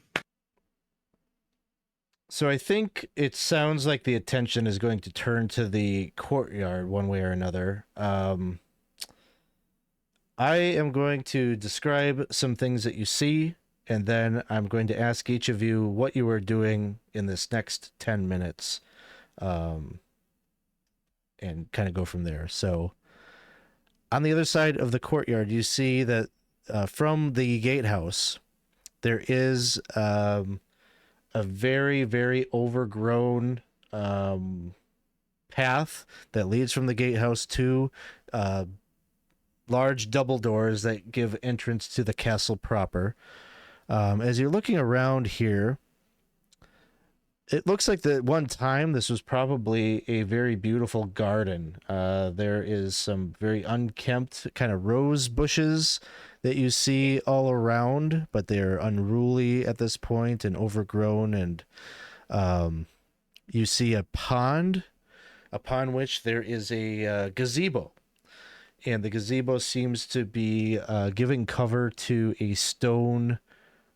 It looks like it must be like a grave marker that is in the design of a person, almost like a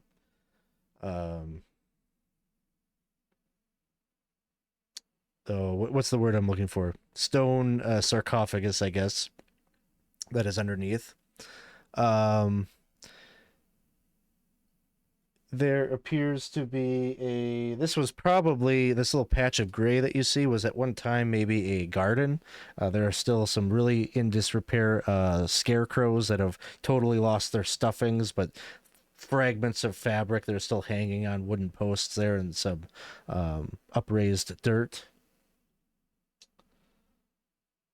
And there are a couple of smaller buildings over here that look like they were probably sentry points where like a guard would be posted up to receive visitors and things like that.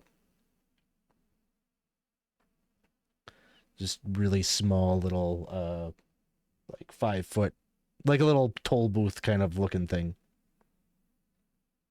Was this attack area the same place where you were initially attacked before? No. Probably have not been here. We had initially gone around to the south of and found another entrance and went in there. So all this seems like kind of a back or a side entrance originally. I believe this way that we were trying to clear was like the original entrance. So I'll go through the group here and kind of get a sense of what people's attention are drawn to things that they're checking out, things that they want to get more information on. Henrick, what are you spending your time doing in these next 10 minutes? I'm looking out to down this path here, and to the big doors out in this area. Thinking that's what Henrick wants to. That's where he wants to go, while these zombies are distracted. The castle doors? Yeah, right here. So what you see over there,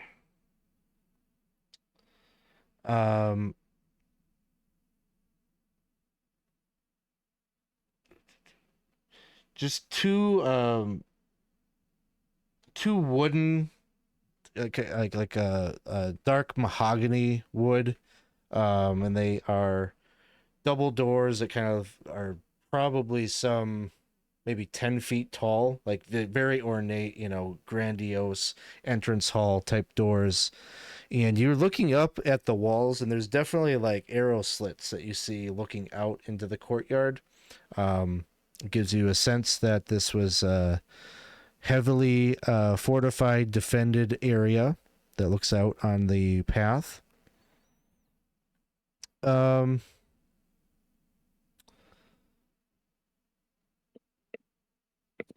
then, of course, the guard posts there. Those two, they're painted wooden shacks. It looks like at one point they were probably the paint is all kind of peeled and chipped away, and they look quite weathered. They're kind of like flat top buildings, but you get the sense they're kind of like the roofs have rotted out, and they're probably like just ruined and in disrepair on the inside as well. But they have like a little door, and then there's like a little window, like a shutter kind of window. It's a wooden thing, but like can go, lift up and down. Currently it is down. So it appears that if there's any wood on this property, it's going to be ruined. It's going to be in shambles. Yeah. Okay. Friar So I would tell the rest of the group. I was going to tell the group, I think we should go through these doors and into the castle. Sounds good. As you kind of point out the front entranceway. Friar Fitzpatrick, what are you up to? I think at that, I think I would just look towards where at least we know there's danger, and I would just how old is your character? How old is Henrick? 25. He would say, "Oh, young man, remember, egress is quite important. Clearing a way in a place is one thing, but getting back out, you need to make sure there's nothing behind you, and we will definitely have something behind us." He's going to kind of focus. I'm going to just say that he isn't looking for one thing particular, but he is going to just kind of keep overwatch, making sure this freaking gargoyles don't start smiling and laughing, anything that looks peculiar. And he is going to kind of wait for the rest of the party's lead to see where he's going. He's still kind of praying to himself, though. And St. Benister to continue to support them. Sounds good. Beelaay, what are you up to? Having arrived at the scene a little bit late, my first questions would be about where did the attackers go to, and so wherever that was pointed out is where I'm going to be focused on. So I think that was somewhere down in here. Yeah. So we already know where the threat is. Why would we go past it? And the door to the building is open. It just leads into darkness. You could probably see some errant straw and hay that kind of litters the floor just on the other side, but very quickly becomes too dark to see any further without lighting up a torch or going in and taking a deeper look. Sir Geoffrey, what are you up to?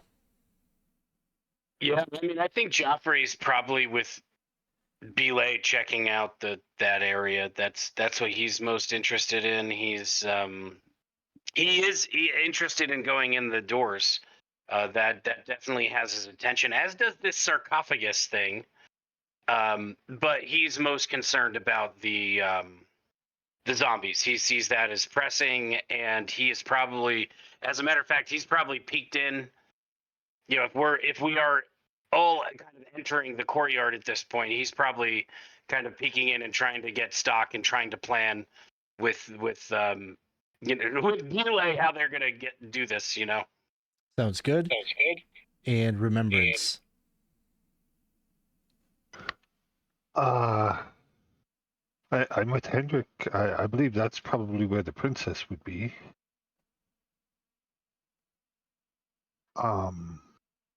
I'm also curious, are we going to be grave robbers? Because there may be things in that sarcophagus that could be useful to us.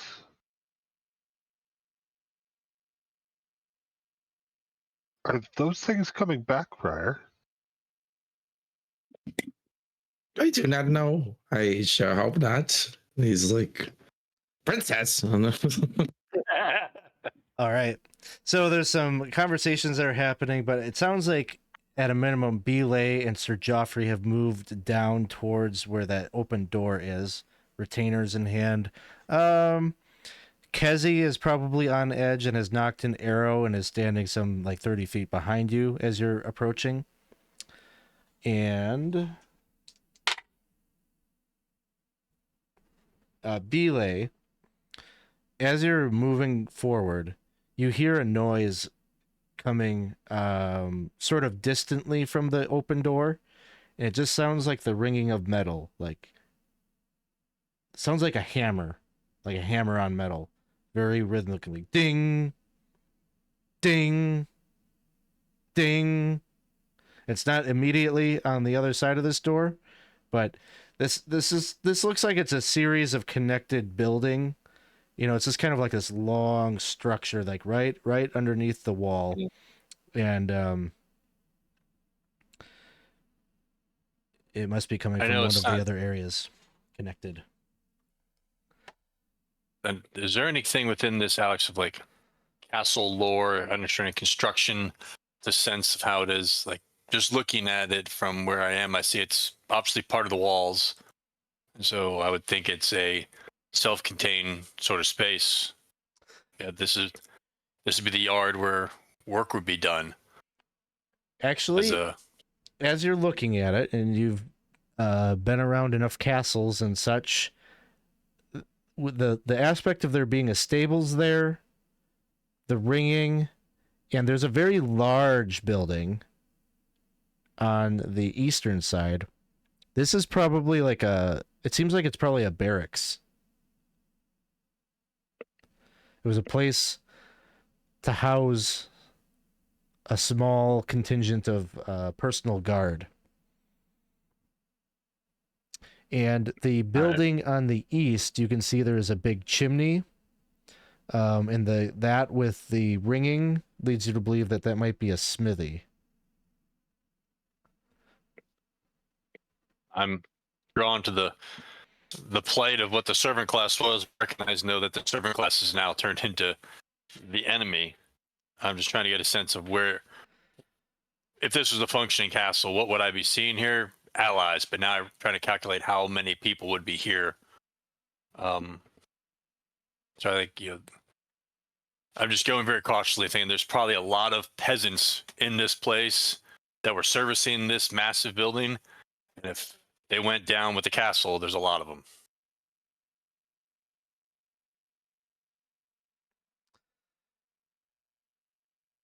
So yeah, and Henrick would also know too, since he's been around castles and stuff, that once he realized that these are stables, and then that noise might have him realize that there's going to be a smith around here, some other things that are used for the castle. So He's thinking, could that be another zombie undead, but this time a blacksmith?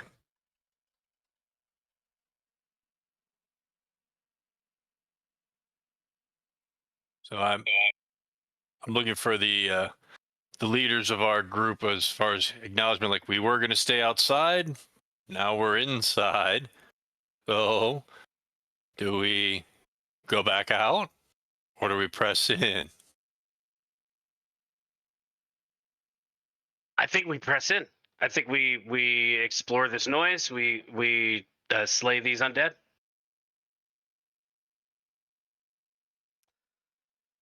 Sounds good. Is it the entire group want to move forward as a group into this building? Yeah, with my brother's religious symbol held high.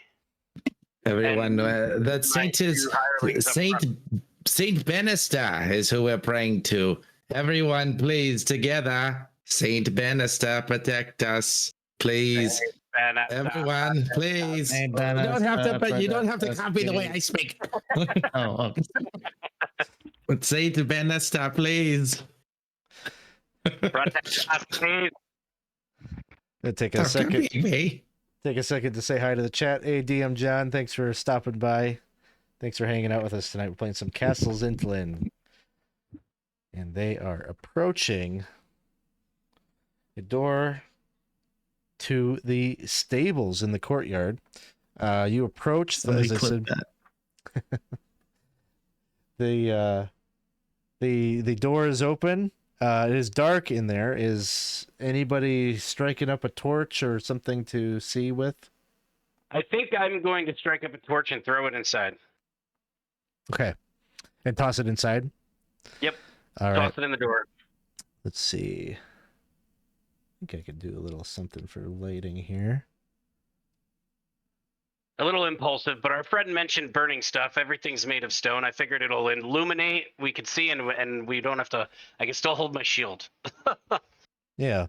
So just deduct a torch there. It's lit up, and you can see on the other side here, some of the fallen debris. Old caked on dung is kind of lingering in this hall. And these doors here right in front of you to the south are all stalls. There's like hinged doors for little stalls where horses and whatnot would be kept. And then to the east and to the west, there are proper wooden doors. And it is the door, just as you enter in, the door to immediately to your right as you're walking in, you can hear the ringing from there. Okay. Both these doors are closed. Okay, and I'm imagining it appears this whole area has, not a whole lot of movement, a lot of dust and stuff. So if I look to the ground, do I see maybe signs of where everybody went through? If they went through one door, if there's a number of doors, different footsteps went into, anything like that?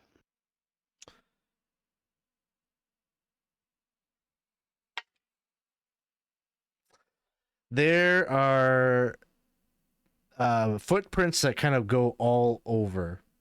Okay.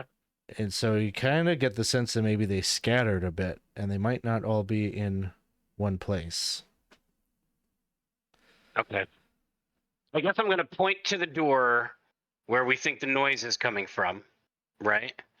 And I'm going to put my hand on it and just kind of make and kind of make a thing to say, everybody come here. I'm going to open it. Let's all go at once type of thing. To the door where you hear the ringing? Yeah. All right. So you're going to try to quietly open that? Do you think we quietly open it, or do we open it and barge in? That's sort of what I was thinking of. We open it and get the jump on them. That sounds good. But I'm going to be in the back row looking to see, after we rush in there, if anyone comes rushing out these other doors. Sounds Good good. idea. DM John, thank you for the follow. Appreciate that. Thanks for stopping by and hanging out with us tonight. Yeah, Geoffrey's gonna go down from 3, 2, 1 with his hand. He's gonna open the door and just yell, and try to rush wherever the noise is coming from. All right. So this area is lit, and there is a forge that is hot, and sparks are flying, and ingots are floating around the room, and there is a hammer that is free floating and striking the anvil without any user, just on its own power. Is hitting that anvil in endless monotone rhythm. And as you start screaming and shouting, it stops for a second and hurls itself at you. Nice.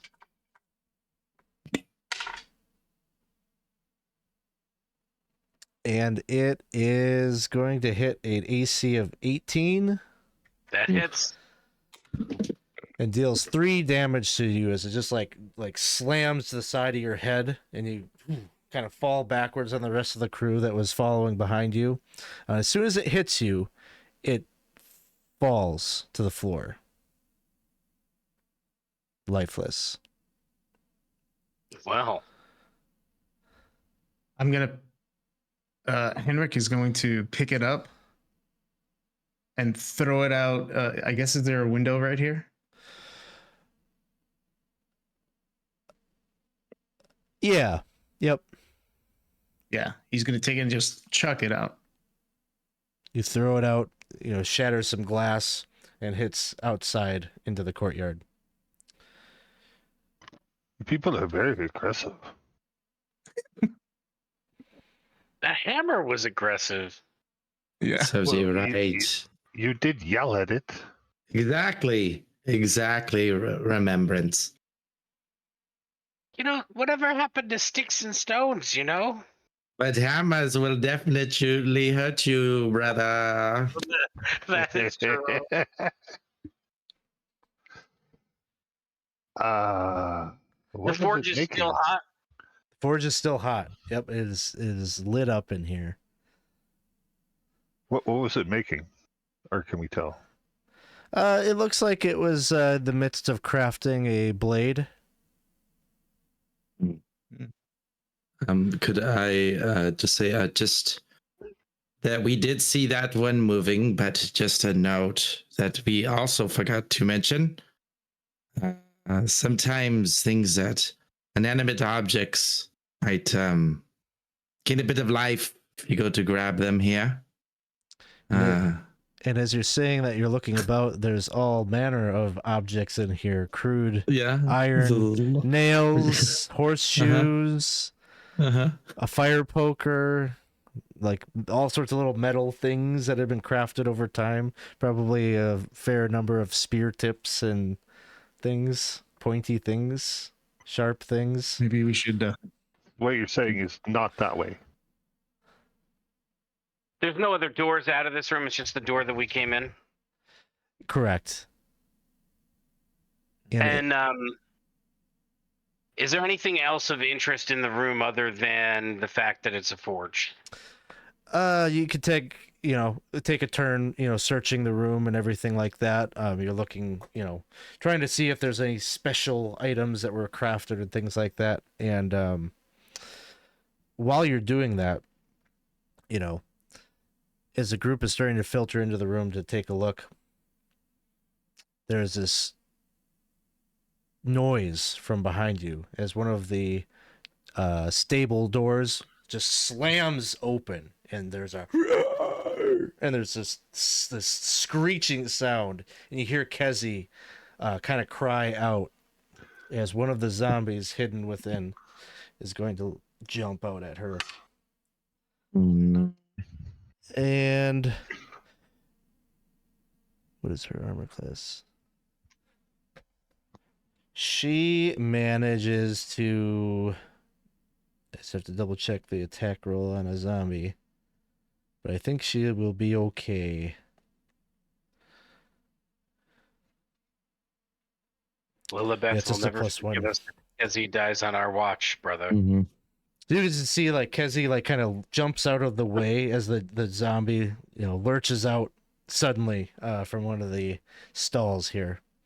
Roll me a d6 quick, Sir Geoffrey. 4. 4. All right. The zombie will take 1 second attack on her, which hits, and is going to. He grabs hold of her and just like slams her into the stone wall. And she'll take a d8 of damage. Oh. So 6 points of damage to Kezi. She's still up. But Wow. given how many attacks are here, I'm going to say, like, she pulls out her dagger and, like, stabs it in the head. The rest of you kind of pile on to help with that. And you are going to be able to kill this zombie. But she's bleeding from the temple. You could see some swollenness.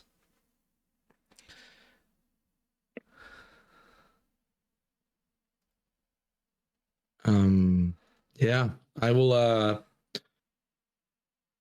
if I can, maybe I will pray and try to heal her. Sounds good. Doing a cure wounds. Yes.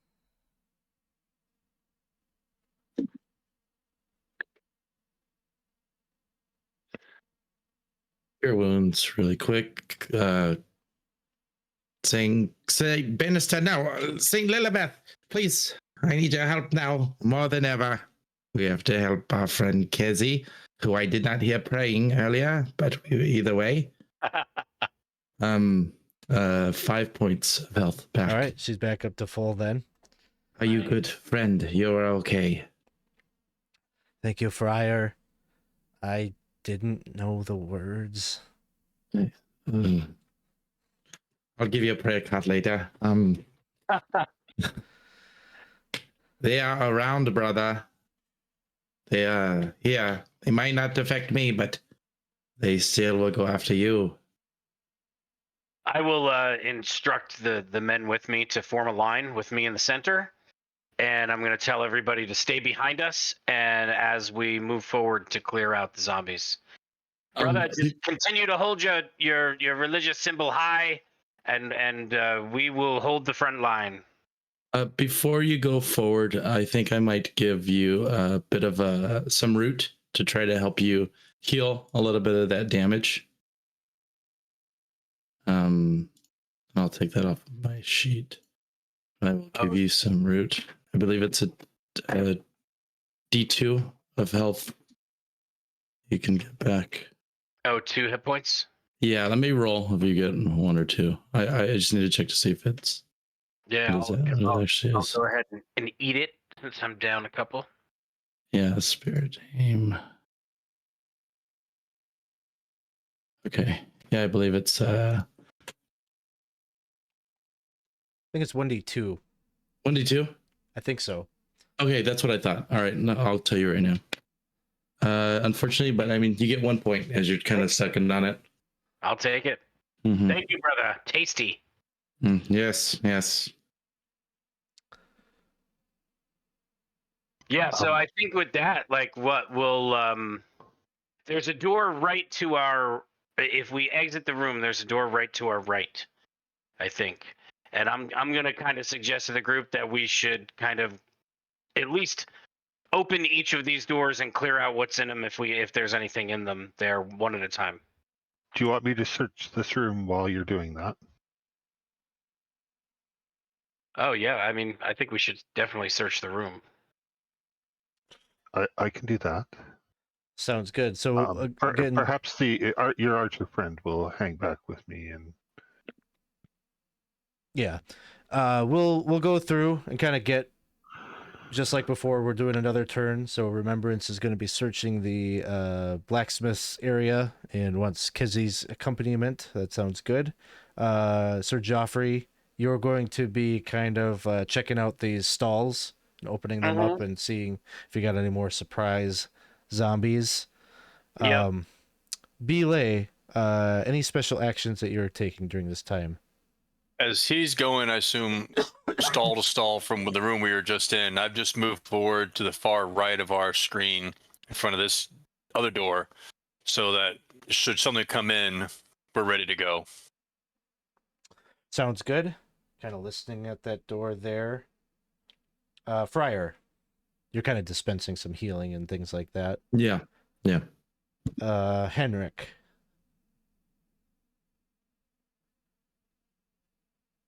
I'm right behind Sir Geoffrey. Okay, kind of backing him up. Okay, let's see. So Geoffrey, you hit bam, like you're hitting these doors. They swing open. Kind of, you see the old dung encrusted stall with like really old hay and things like that. And as you're going one by one, you get to the last one, and there's a big nasty rat that jumps out and scurries kind of underneath your feet and gives you a little bit of a scare, perhaps. But no more zombies in the stalls. However, one thing that you do notice is that overhead, there is an opening in the ceiling. Presumably, it would be like the hay mound or whatever, like where they bring in the feed and like drop it into the stalls. And as you are looking up there, you got still the benefit of the torchlight that you threw into this room. You can see through that opening, there's a saddlebag that is kind of resting on the edge of that opening. There's this there's dust particles that are kind of lingering about, probably feeling the sense of you got to sneeze or hold back sneezes in here because of how cluttered and dusty and all the allergens in the air. But can I reach it? You would have to. You can't reach it just on foot. You need like a boost or to kind of climb up there. What if I have Larry and Mo? Give me a boost. Yeah, they could do that. Okay. I didn't know that we'd name them. Now they're gonna die. Yeah, now they definitely will die. Yeah. So you get the boost to go and grab the bag. You grab hold of it, and as you are being brought back, a zombie lunges out of the darkness on top of you. Okay. We're gonna take an attack. It's gonna miss. It drops out of the haymound down to the ground on top of you. Roll me a d6 quick. A 6. Okay. So in response, you get the upper hand on it, and with the assistance of your hirelings, you're all able to draw weapons and just impale this zombie. So now you got 2 zombies down. Nice. Just a reminder, these are tortured souls. Just please feel a bit sorry. Is there a way to identify from clothing or other accoutrements, what would the work of these people? Were these guards? Do they have equipment on them? Or identifying a tabard? I know it's been hundreds of years. Based on what's left of their clothing, they look like they're wearing workers' clothes. A number of them have kind of overalls still on. So the oppressed masses. Even more so now than in life. Yeah. So you got the saddlebag in hand, Sir Geoffrey, and you can, it's old, it's caked on with dirt, but you can feel there's an object inside of it. Yeah, I'm definitely gonna pull out whatever's inside, see what's inside the saddlebag. And inside there's an iron flask. Slosh it around, you can feel it feels pretty full. If I open it and sniff it, what does it smell like? It smells of, probably has a bit of a a cinnamon scent to it, but maybe a little bit of pepper also, Okay. like black pepper and clove.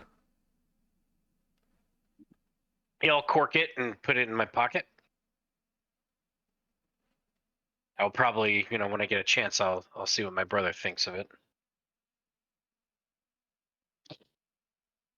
Anything else in the saddlebag? Just this flask? Just the flask. I believe there's 4 zombies left.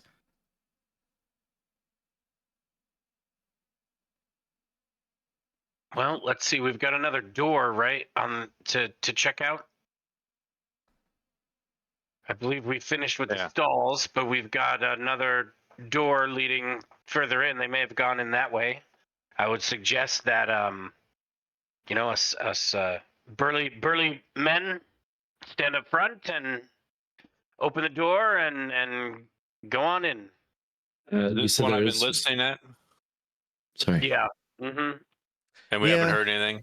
You haven't heard anything striking.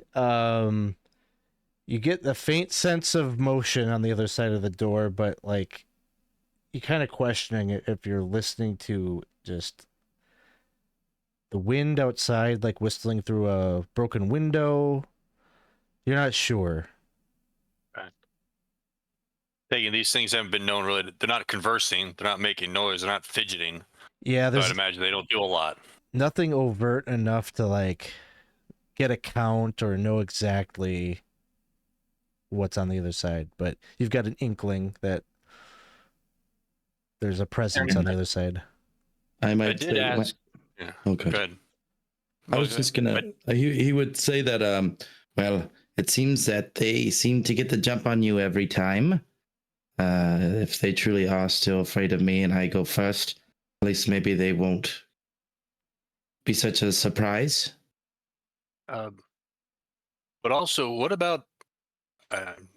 Forgive me for asking, but who is your friend that seemed to be in charge of them? Is he perhaps here as well? Yeah, I would hope that we would want to dispatch with him as well. That was Gilbert. We met him on the way in, and he claimed to have been a member of the family that call this castle home, which is why when he said, I promised you a Malevol welcome, and here it is, that was sort of the deal. But I now that he has had zombies attack us, I fear we definitely should dispatch with him for sure. He probably owes a grudge. I was ribbing him a bit while we were headed over. Well, if he's a lord, he wouldn't be in this area. Well, if he's hiding from my brother, he may be. We don't know. We should certainly, I think, open this door and find out. Has our friends found anything in the other room? Unfortunately, nothing other than the obvious objects around the room. Yeah, I say we just go for it, huh? Brother, you're going to go in first to try to get the jump on him, or not jump, but maybe they won't. I don't feel comfortable just having you go at I'll say you step in, I'll step in right behind you. Yes. I'm up at the door, so I'll go in because I've been keeping a listen. Sounds good. So we got Beelaay, the brothers Fitzpatrick are up at the front opening the door.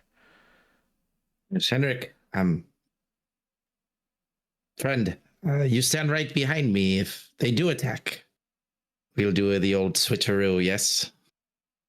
Absolutely. The old I have your word. I have your word. Just Yep. duck. Yes, yes, just duck. I will go underneath your legs and scoot out, yes. So, how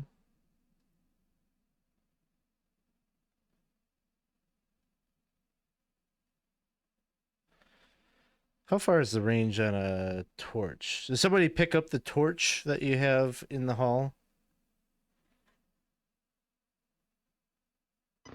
Yeah, I can hold it if you'd like. I don't need it, but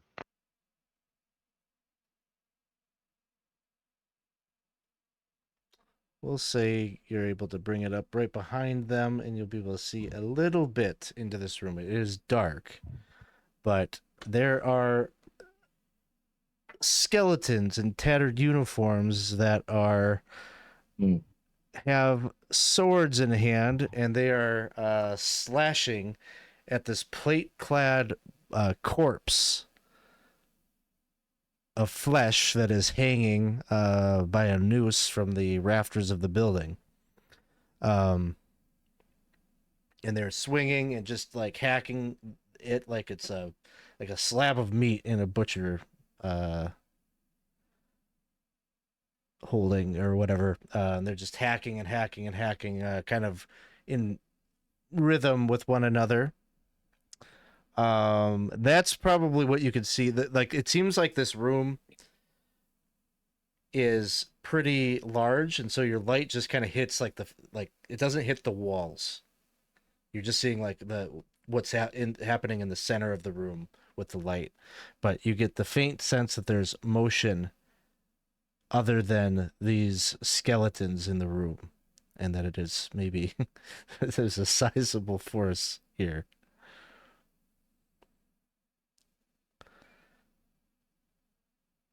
And I took. Are they aware of us?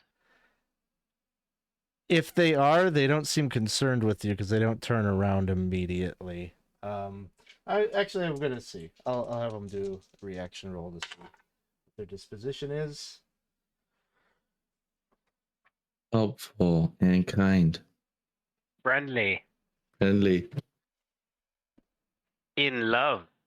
In love. They I'll offer us take a it. spot in the I'll take line. it. We got a very pretty, frail elf. One of that is them looking for love. looks back and looks directly at Sir Geoffrey and points to your sword and then points to the body. And then they kind of give you birth. They kind of split, and they seem to be welcoming you into the center to take a swing at that body.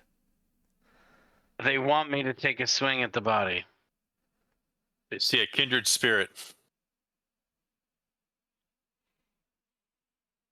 And this body is still meat. There's still meat on the body, or it's just bone.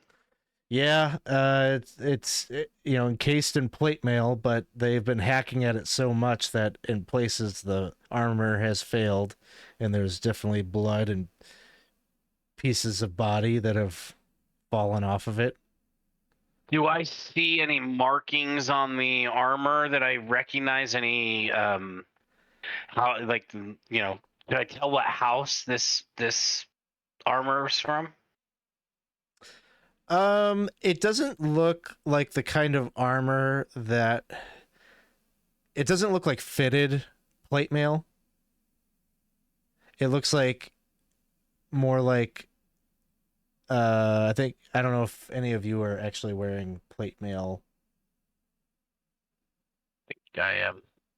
Sir Geoffrey might be. Okay. It's more like the standard suit that like a blacksmith in a town would sell to an adventurer. The first wave. Didn't we hear about someone going in and... he says only our friar heard about the story of someone going in and disappearing. I heard a story of someone going in and disappearing, a friar, just like me. And I'd share the story very quickly while I am doing the old switcheroo with my buddy. I think Geoffrey is going to do the thing where he lights a torch. He's going to try to toss it off to the side of the room up this way. Like up into this corner of the room. And he will go ahead and take a hack, like a wimpy little hack at the body. Okay. And just be like, yes, I'm one of you. Everything's cool here. As you go and do that, you can see there are 4 other zombies that are like kind of lingering about the room. And you go and you take the swing, and the skeletons just kind of nod at you. Yeah, and then I'll kind of Homer Simpson back into the bushes. Yeah. You know? So we see some. They're zombies or there's skeletons. They're all skeletons. There's what did they say? 7 skeletons, Okay. and then there are the 4 original zombies that you saw with Gilbert.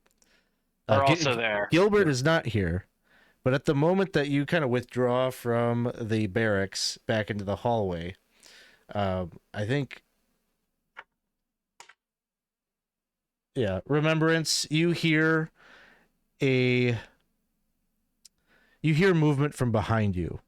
And as you turn to like kind of look at what it is, you just see the silhouette of a form leaving out of this area, out through the door and into the courtyard.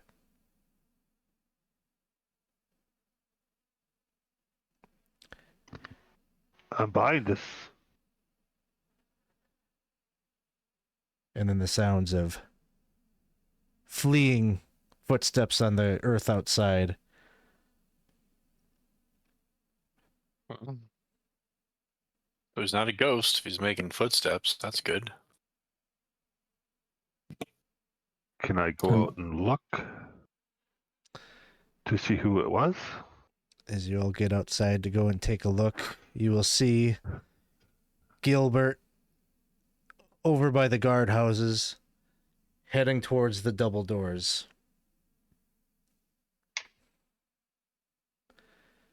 He opens them up just very narrowly and just slips inside. Of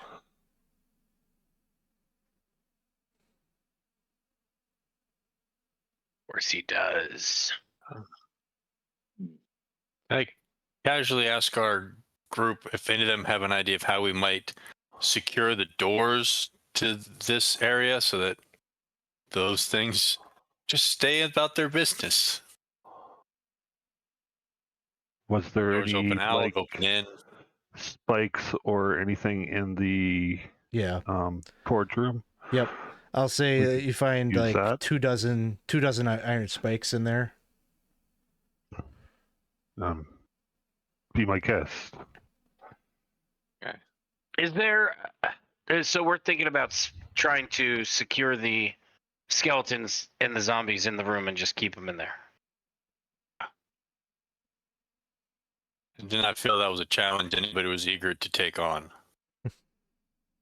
Yeah, you might be right. Geoffrey is going to approach the body again. I think. Are they up in arms if I like mess with it at all, or if I like search it, or if I approach it in that way without my sword? I don't want to just search the body if they seem like they're going to attack me, but I'm going to kind of test the waters first. But I kind of want to search the body. It seems like now that you've withdrawn from the body, like they've all closed out around it again and are hacking and slashing. They're not parting again to give you that same courtesy again. Gotcha. Okay. Missed my opportunity. They're not going anywhere. Like our friend said, if we are able to close this up, maybe, well, he looks around. Maybe if I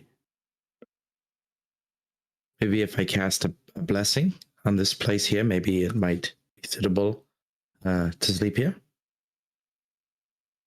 Be a forward pace of sorts. Because if we can seal them into the room they're in, maybe by blocking this door, then we could have our overnight shelter we were looking for. Yes, friend. Maybe in the Exactly. The forge. Yes. That's where we'll make camp. Are you sure? Things fly around in there. Yes. But I also am sure in the one true God. He has given me a gift and given us all a gift if we accept it. We believe. Believe me. We've seen it. Hell, you've seen it now, just the way Kezi has healed. We believe believe when I say that if we pray hard enough and mean it, we will be safe tonight here. I will cast a blessing spell, or a blessing prayer, and the saints will all watch over us.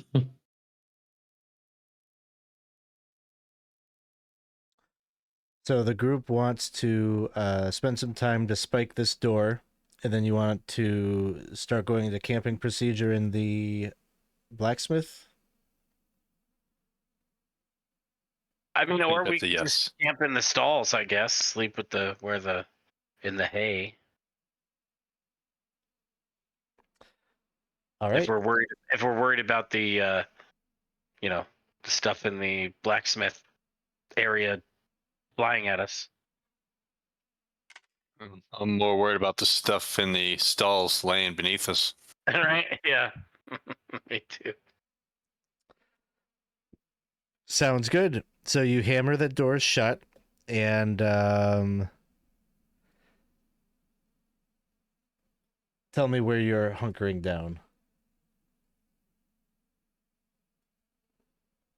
I think we Yeah. could even No, start just- a fire at the forge for warmth and light.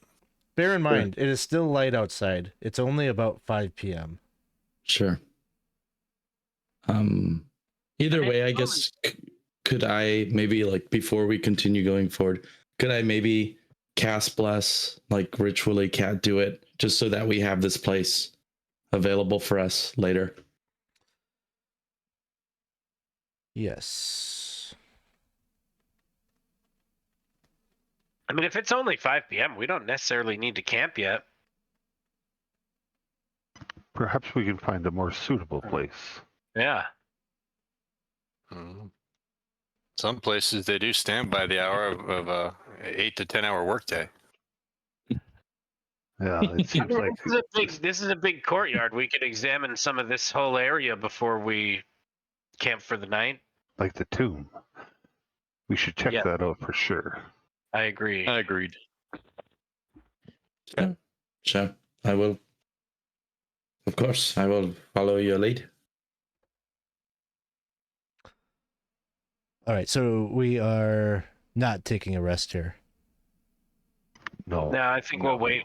If it's only 5 p.m., let's go out and, we're aware of the fact that Gilbert and probably Sullivan are in, the castle. And we should keep an eye on those double doors and kind of any other doors. But, yeah, we should probably go and explore, check out this sarcophagus and maybe some of the other stuff out here. Does anybody have any idea how he got behind this? Well, there was that one upstairs hideout. Maybe he was in another. Yeah. Oh, you guys didn't check those. We did our best. But more vigilance might be in order. We don't want things sneaking up behind us. You will be. I elect you from now on to do that, friend. All right. So you want to go and check out the sarcophagus? Yeah, I think so. Yeah. Is that a moat around it? It's a pond. Little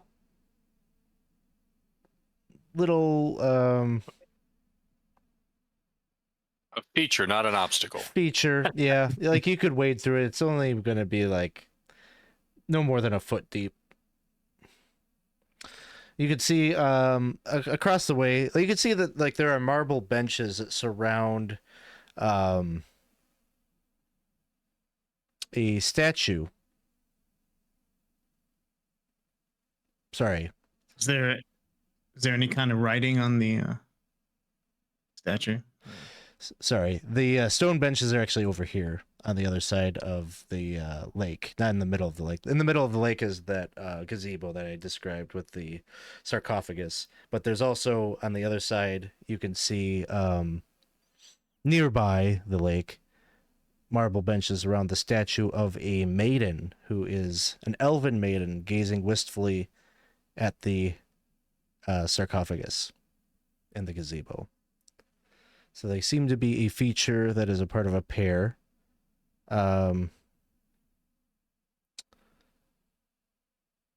Yeah. Do you want to walk out to the gazebo?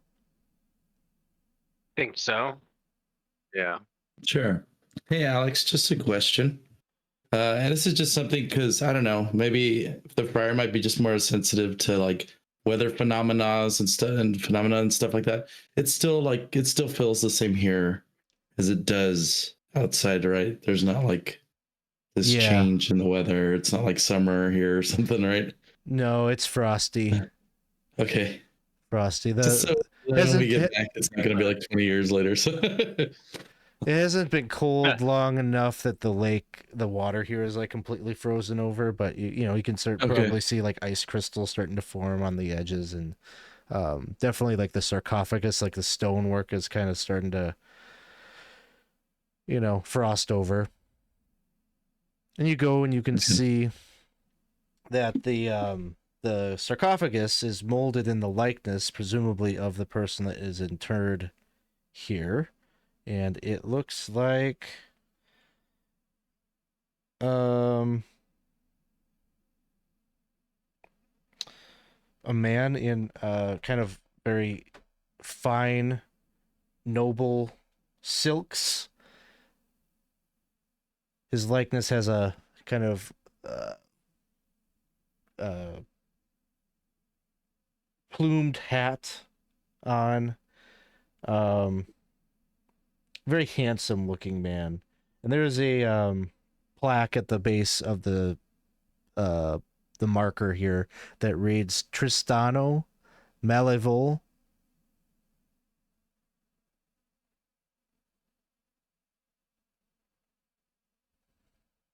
But it's a man, correct? You said there was an image of a weeping elven woman? Yeah, that would be the statue over beside the lake. But looking at this. But looking at that, yeah. I guess it comes back to, what our friend Remembrance said earlier. Are we grave robbers? Oh. Doesn't hurt to look. If there's nothing in there, then we're not robbing. Right now, we're just anthropologists. If there's 200,000 gold pieces, we might be grave robbers.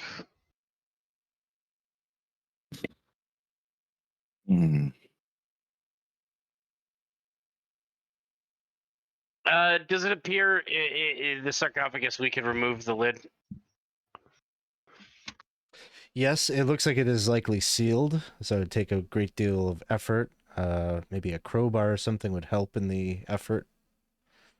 Do we have a crowbar?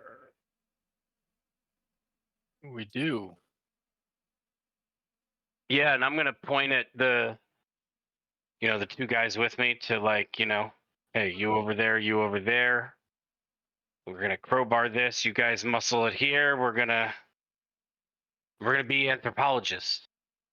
Okay, I was gonna hopefully maybe it was heavy or something, and I maybe you didn't hear me sighing in the back a bit, but I will just come out and say it. I do not think this is right. Obviously, you do what you want, brother. I mean, I know you and your fancy woman and such, and what she needs from you, but understand this is someone. There's resting places here. There is the dead walking among us. We have to make sure that we treat them with respect, is what I'm saying. Please. You do what you want. You all do what you want. But little respect with it would help. Please. I hate being the one that has to talk about it like this. I don't want to be this guy. The old Friar really I want to go back and I've been saving these damn mushrooms all stripped so that I can have a moment to just forget about everything. And I haven't had an opportunity. And I've been watching this little punk and making, I don't know. And he's going to kind of go off a bit and eventually he'll calm down. But you do what you want. Always up to the rich who bury their resources instead of contributing to the public good. I think we're doing a service.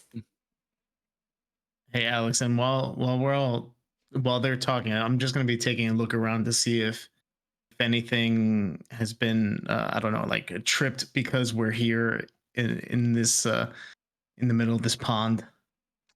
You don't see anything further that has been disturbed, no. Geoffrey's gonna look at his brother and he's gonna pat him on the back and say, "Brother, I know how you feel, but just by being here, we're pissing these ghosts off. This is their home. Respect. They don't have any respect for us. They send zombies after us." And I'm just gonna point at the hirelings and I'm just gonna say, "Come on, let's lid off. Let's go. We're here for treasure." What's your strength score? My I don't think my strength is very good. Let's see. It's a 13. 13. Okay. I can assist. So you got the crowbar. Yep. Okay. So about 10 minutes of effort, and it takes a bit. It is firmly sealed on there, but you start to see that the seal is starting to crack. A little bit of detritus, kind of like the stonework is starting to crumble, and the seal is starting to crumble. You hear that satisfying crack. Finally, the lid is open, and you lift it up. Can I turn to the Friar at this point and say, are we about to release something worse than a zombie? Reckon. He's just gonna look at you and just give you a wink, and he's gonna hand you one of those prayer cards that he's been mentioning. Here we go.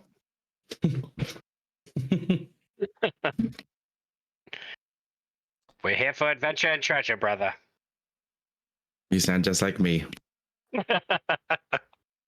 Inside, there is the remains. It is a skeleton that is dressed up in a colorful courtier's outfit, rotting plumed hat. But it has 4 arms.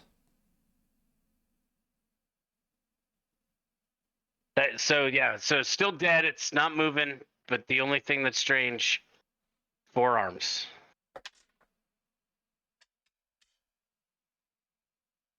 It sits up. Okay. Yeah. And it looks directly at Kezi. It starts to cackle. And it moves itself up and gets and kind of steps out of the sarcophagus. Does a curtsy.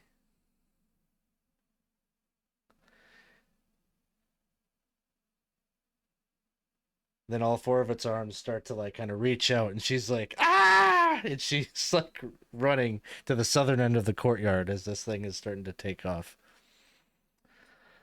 It's chasing her. Yes. Well, clearly not the best decision I've ever made, but and so they're a distance from. But is there anything left in the casket behind it? Yeah, that's. No.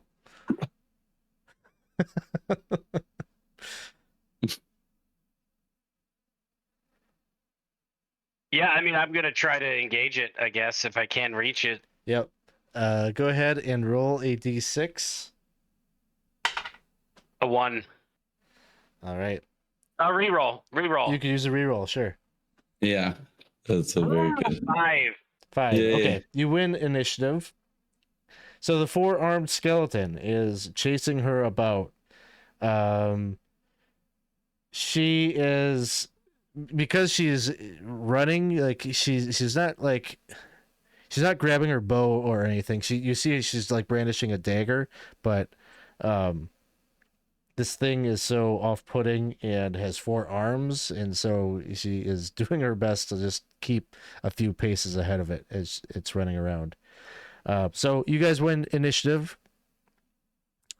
Any movement from the group? Just to move into melee with it, me and my friends. I'll try to move into range to get at least a sling. I'll be moving to melee. Same.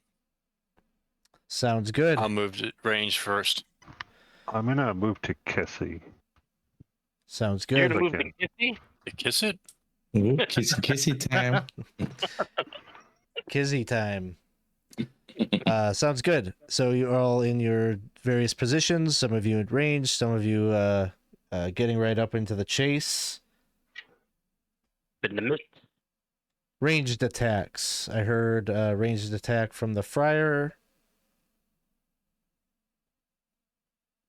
Lord, please, we'll put this creature to rest. Brother is an idiot. You know this. I'm a 13 to hit. Misses. Oh, no. One of his hands just like swats it. Mm. What's the range, Alex? Let's see. What are you using? I was gonna use a sling. So Sling. if it's within 5 to 20, I get a bonus to hit. You get a +1 to hit, yeah. Yeah, you can have a +1. Okay. I think you all acted in relatively quick succession Yeah, as it started chasing. That one will miss unless I you want don't to use a think my reroll. 6 will. Yeah, why not? There are 3 in the pot, so There's one for Reroll all it, of yeah. us. Do it. Do it to it. Let's see if it's not going to be. Oh, yeah, I see that. So much improvement. all right, that one will also miss. That was all the ranged, correct? All right, melee. Start with Okay. who raise your hand if you're doing melee. We'll start with Geoffrey. All right. Oh, and the Potato Lion, Jenna, is getting some player rerolls here for you all. So you're up to 4. Thank you, Jenna. Does a 12 hit? 12 does not hit. All right, so Joffrey misses. Use that reroll. We got a whole bunch. Oh yeah, using the reroll. Using the reroll. All right, that's a 19. 19 will hit. Okay, and D8. 4 damage. 4 damage. Okay. Yep. And then should I roll for the other 2 guys as well? Yes. So a 17, Hits. 6 damage, Ooh. and then that's a critical failure, so he misses. All right. Henrick. Ooh, I'm going to re-roll that one. All right. You just got one in the pot, so you use it. Nice. Thanks, Jenna. Yeah. Thank you, Jenna. 15? 15 hits.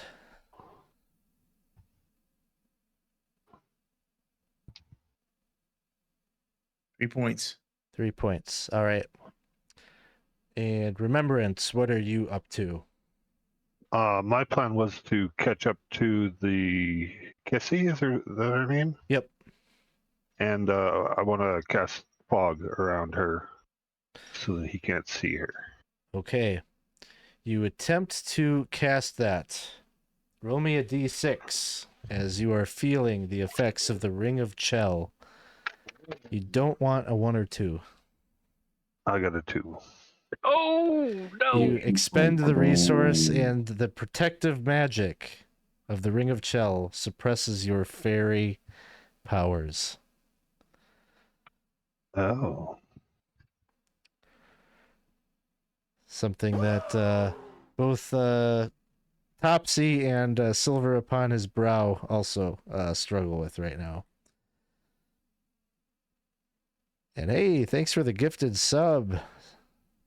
Appreciate that. That's awesome. So the group is in pursuit on the tails of this this lecherous old noble that is going directly for Kezi. Kezi is just keeping up a few paces ahead, running. He's going to get his chance. Having been struck by a number of the party members, he's going to turn around and put his 4 claws to use.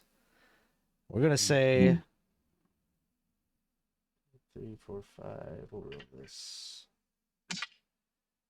Just remember, I miss you. It was Larry that got you. Larry is, Yeah. yep, I rolled a 6, so there's 5 of you. That's rolling over to one of the hirelings. So Larry is... Here we go, Larry. Here All we right, go. Larry. He said, Wise guy, eh? And the first attack...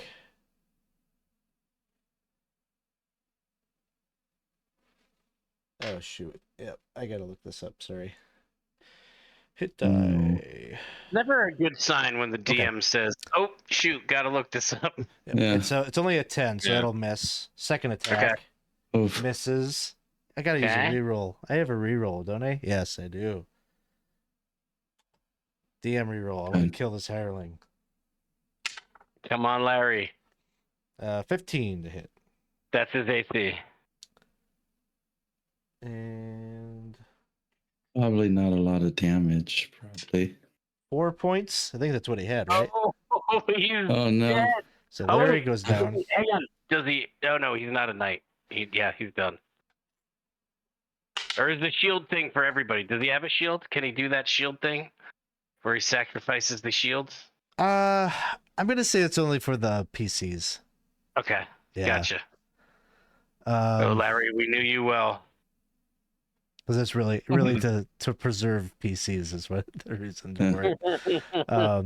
My name was Steve. There's a share back into the My pot. name was Steve. There's a share. My name was Steve.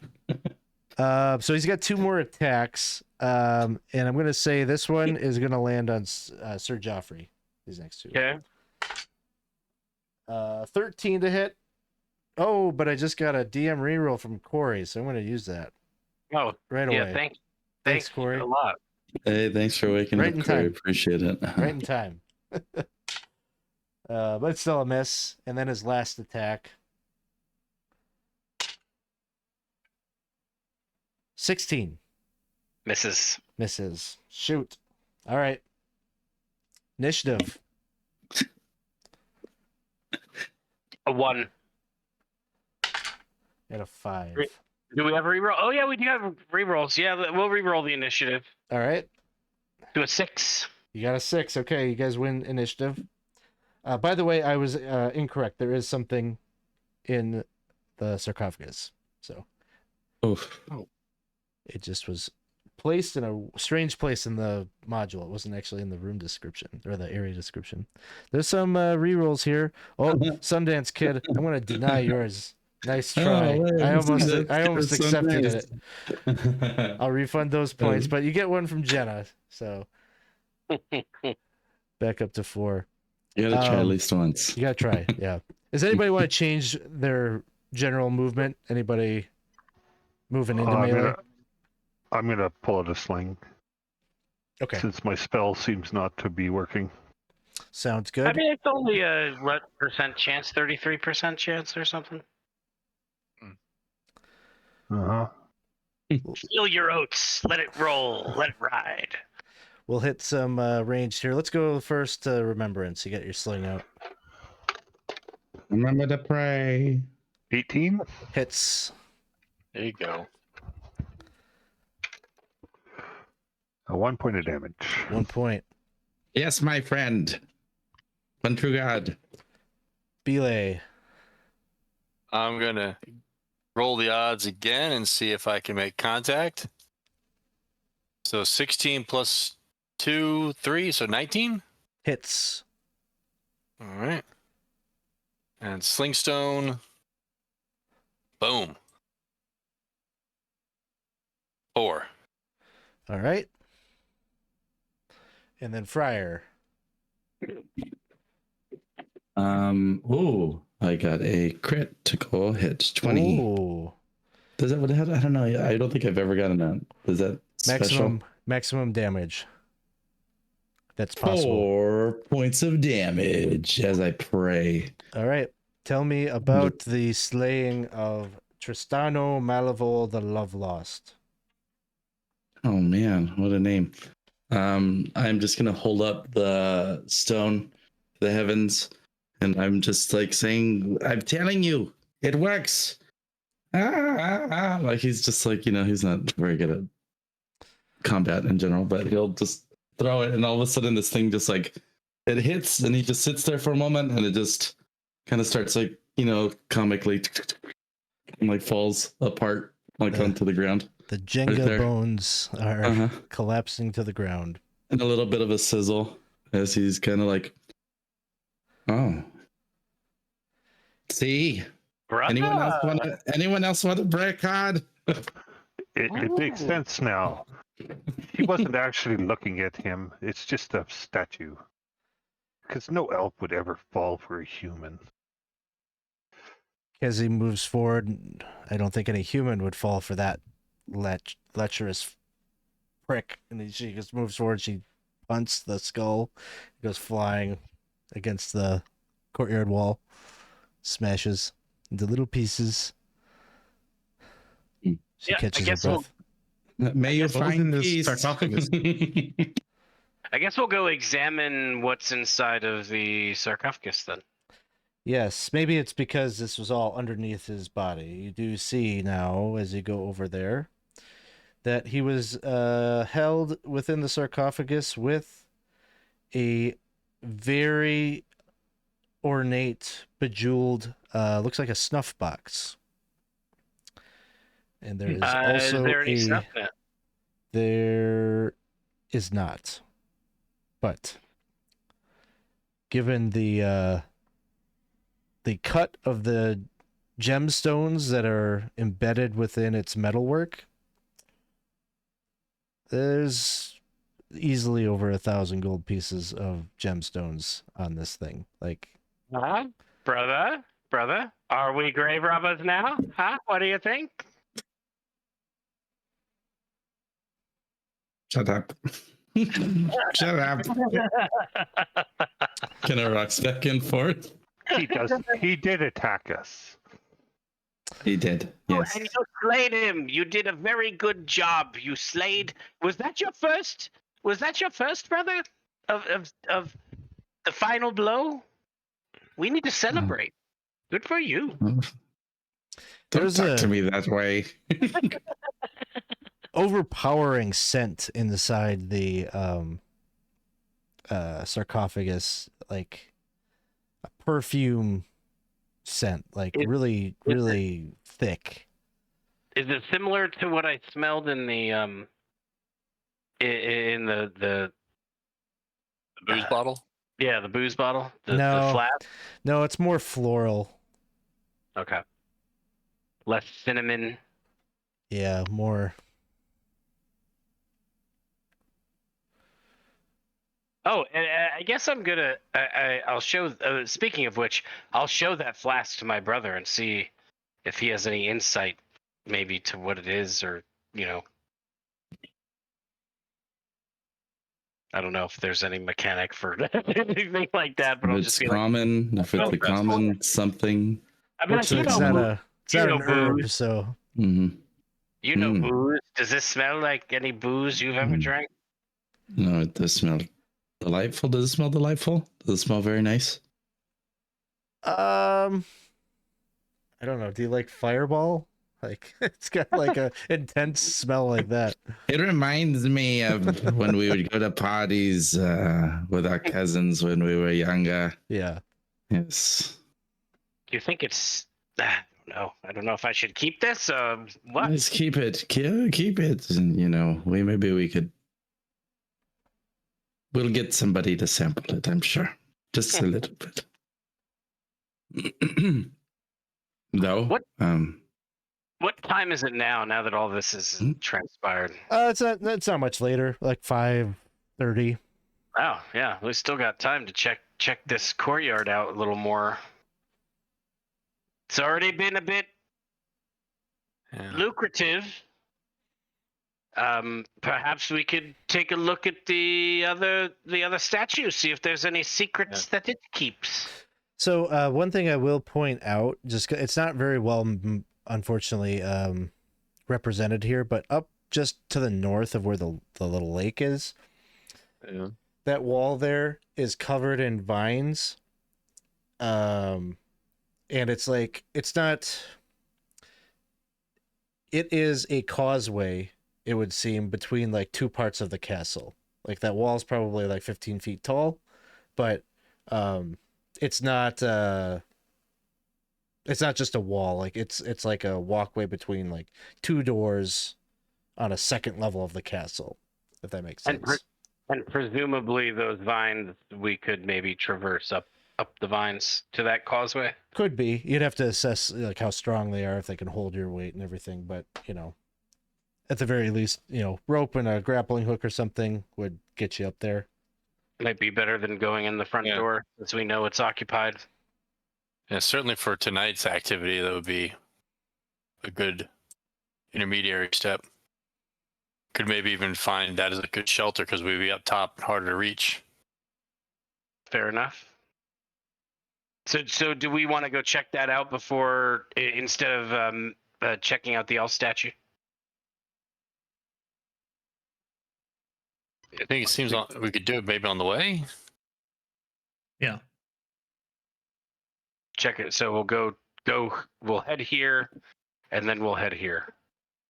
Sounds good. So you make your way. Go ahead. I was just gonna say, like, as we're moving, I'm gonna be like, but I mean, he's gonna look at Larry or Steve, because his real name was Steve. Be like, I call him Larry. He's my Larry. Not anymore. Before we come back, I ask that we, on our adventure, give me some time, so we may retrieve the body and take him back. Yes. Well, if you think it's a good idea, we could put it in the sarcophagus. I only fear that my fear is his soul is already lost here. It seems. I'm not sure, but we've already encountered one of our previous companions here. I mean, we could bury him. We could give him a burial out here, a proper burial. Maybe that could keep him from waking up. Maybe. Yes. Sorry, I was distracted by Kogo. I glanced up at what he said.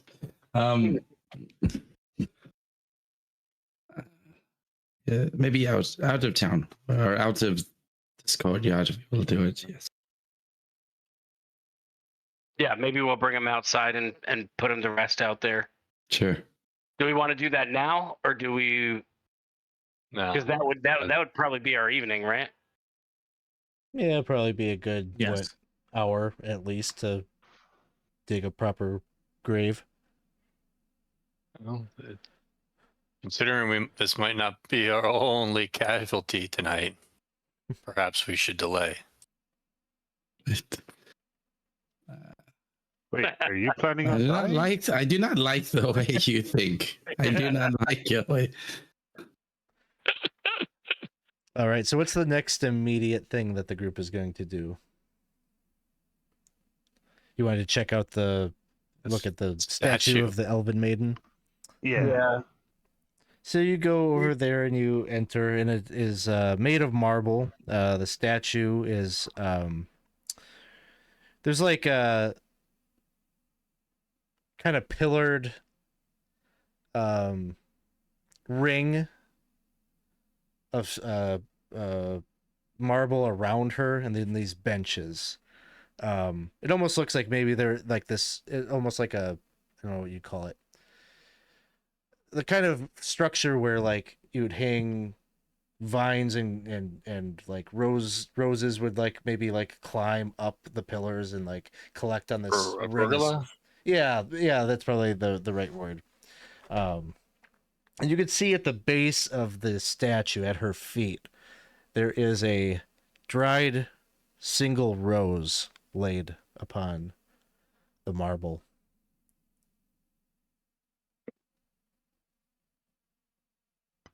Bet the princess left that there for her. A living rose?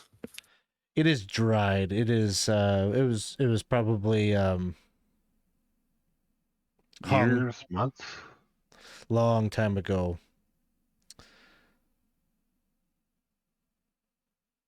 It looks so brittle that you think that if you went to try to pick it up, it would probably just turn to dust. Is there any markings on the statue? Any writing? Anything like that? There is not. No marking as to who this is, if it is a particular figure, but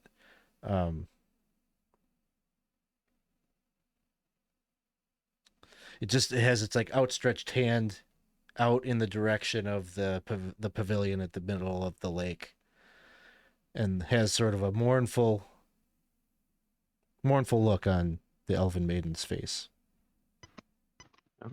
Probably more so now than before.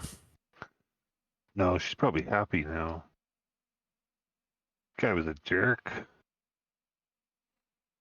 Like, you guys were all standing around him, and he didn't attack any of you. He went for... You know what he was thinking. Yes. Lecherous old fool.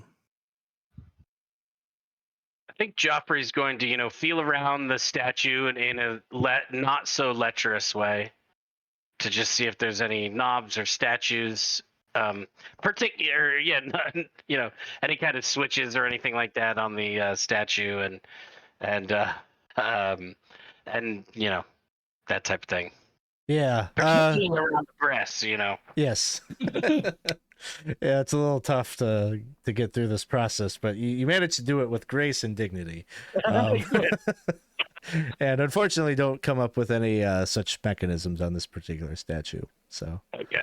Yeah. I guess with that, he'll just say, hey, guys, I think it's probably, why don't we go check out these vines and see what they are, if they're load-bearing vines, so to speak.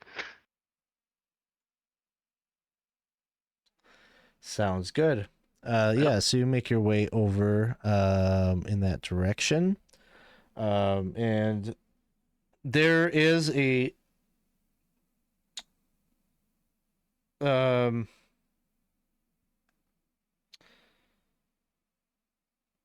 you go and you give a tug on these vines. You don't get the sense, like, it kind of feels like they're probably not going to be able to sustain, like, especially like your heavy armor users to climb the wall. I have a rope. Do you want me to Oh, climb up there and think I have attach it to something? Yeah, perhaps. Let's see. I do have a grappling hook as well, looks like, so we could probably do a little bit of a both, get some ropes going up there so that we could scale the wall. Yeah. Ensure our chance of success. Yeah, with the grappling hook and a rope, I'm going to say that there's no real need to employ checks or anything, like it's going to be automatic. I am just going to roll a random encounter check just to see if anything happens while you're going through this process. But nope, I can't land that one tonight. I've rolled this so many times, but we haven't had any. So you make your way up there, and this shouldn't be dark because there's still daylight. So hopefully that allows you to see.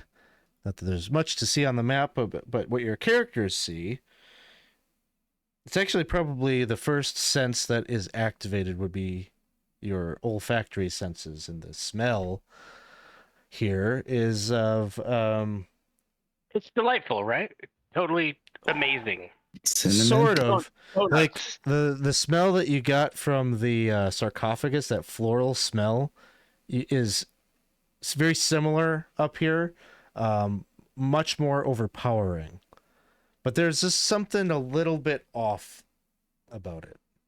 As you're looking around, you are standing in a garden, a tangle of blooming roses all around, growing from rich soil that has been planted here.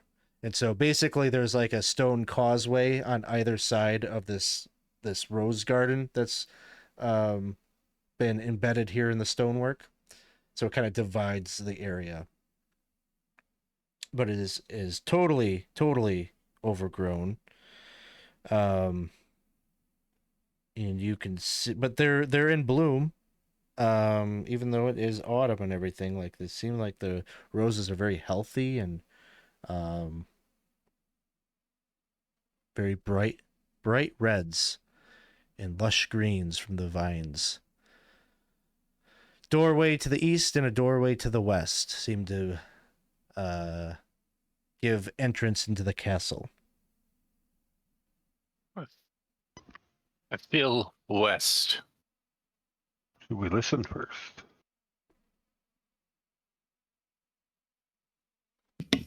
Or do you want to continue to barge in? I like barging. All right. Barging's No, no. it's sort of my Oh. thing. It is, and you've already been hit in the head with a hammer. If our friend here wants to listen, let him listen. Then we barge. Go ahead and do a listen check. D6. I think you get success on a 1 or a 2. That's a 5. 5. Okay. So you don't hear anything as you're there on the other side. You're struggling to listen. You press your ear up to the door. There's a wooden door. It's hard to hear anything with Geoffrey constantly. All right, Geoffrey, if you want to just go in. It's the plate mail. It makes so much sound, you know? No, Uh-huh. brother, you Yeah. are a heavy breather. I've been telling you since you were young. Anything that any of you are doing while he's listening?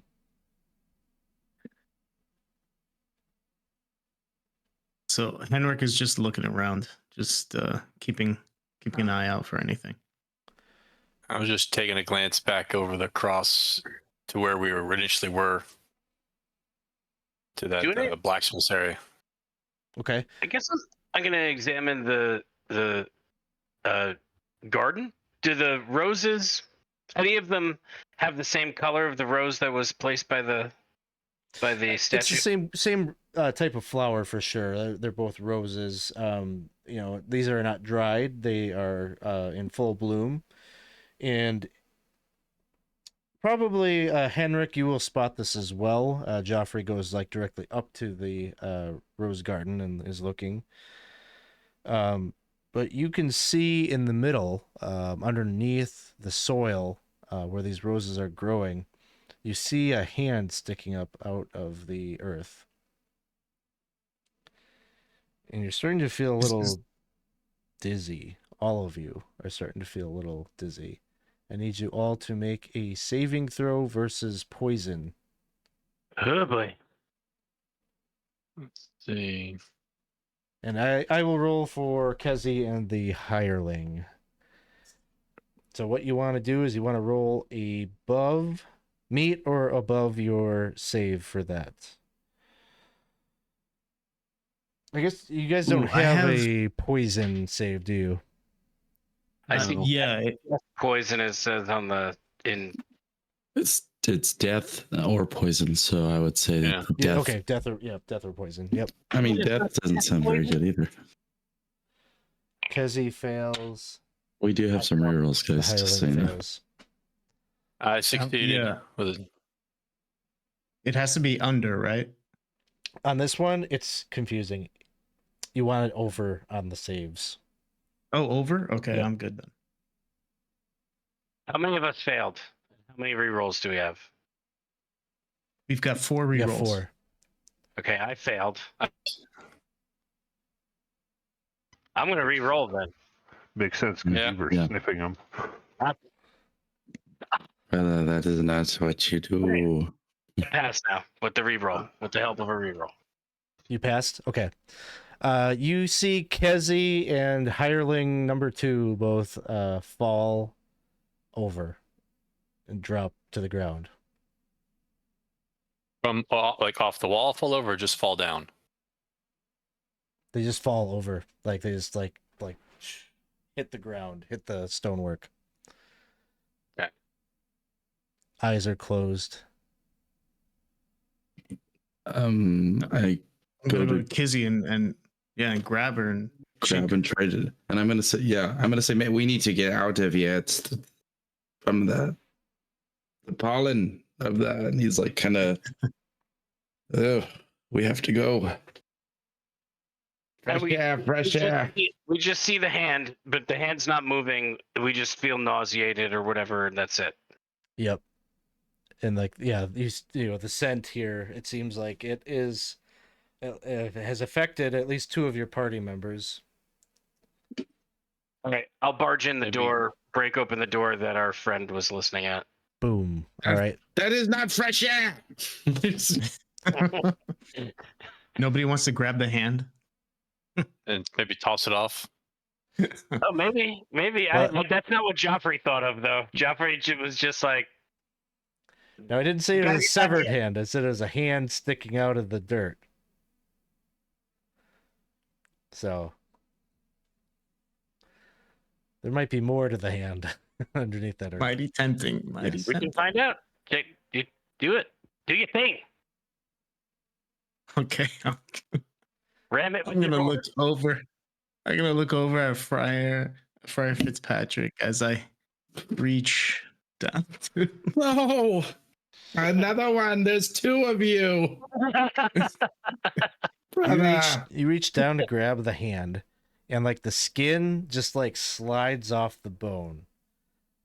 Like this is whatever this is just rotten and decomposed, and there's just like this gnarly, nasty looking like skeletal hand there. You can't even pull up on it. Like the weight of the body seems to still be submerged under the earth.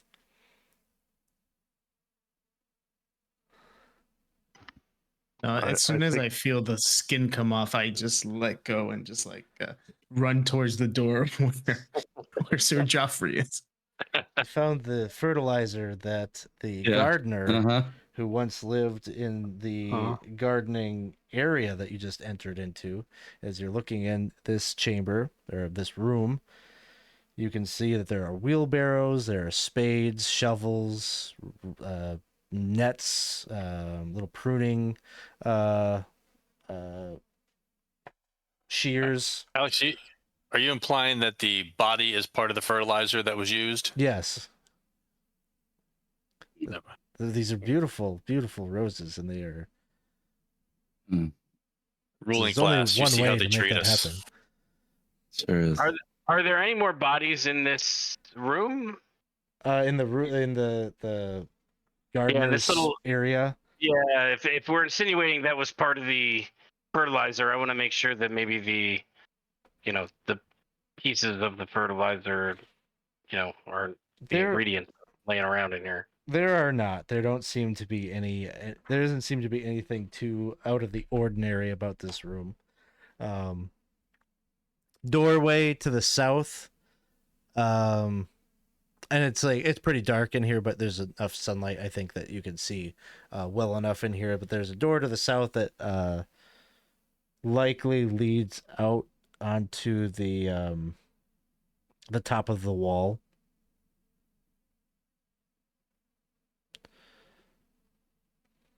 Well, I mean, it seems like there would be fresh air out there.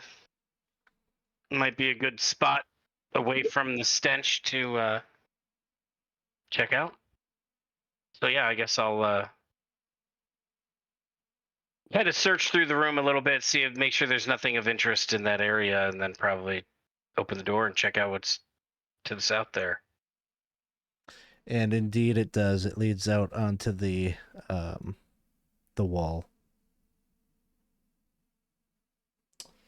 which I don't have the map like set up to like really, represent that well. You're looking out, out to the west. You look out to the switchback path that you took up to get to the castle, and it seems that it links up to the gatehouse tower, so the ruined tower to the south. But you get some fresh air. Your companions seem like they are still breathing, still alive, as you're carrying them, right? Like you're taking them with you. Yeah. So they're Yeah. still breathing. They are unconscious. Well, We're since going we to- have some unconscious party members, it might be this might be the time to set up camp. Yes. This is a good vantage point. We might be able to spike that door that we just came in so that nothing comes in and gets us for now, then we can pull the spikes in the morning. Nothing's going to come at us through the ruined tower. I think this feels safer than the ground floor spot we were in. Sounds good. I think given the time, this is probably like the right time to close out the session. You had a lot of encounters with undead and such, and you even managed to get a little bit of treasure. Maybe not a little bit. Like, that's pretty good prize. That's a good, yeah. So The hall. Would I be able to do a ritual blessing in that area? Just in case. I don't know if we'd have the same group next time, but I don't know if it'd make a difference to like make it safe for us, but the Friar would want to at least do a ritual where we're going to make camp. yes, you can do that. It doesn't it won't make it like perpetually blessed, you know. It still has like the time limitations and everything. Mm-hmm. But you know, for what is it, like an hour or something? Yeah. You can bless it. But this place is under a curse, and so you will always feel that the nature of the curse of the place will reclaim territory within these walls. So you notice that as you attempt that this evening, but Sure.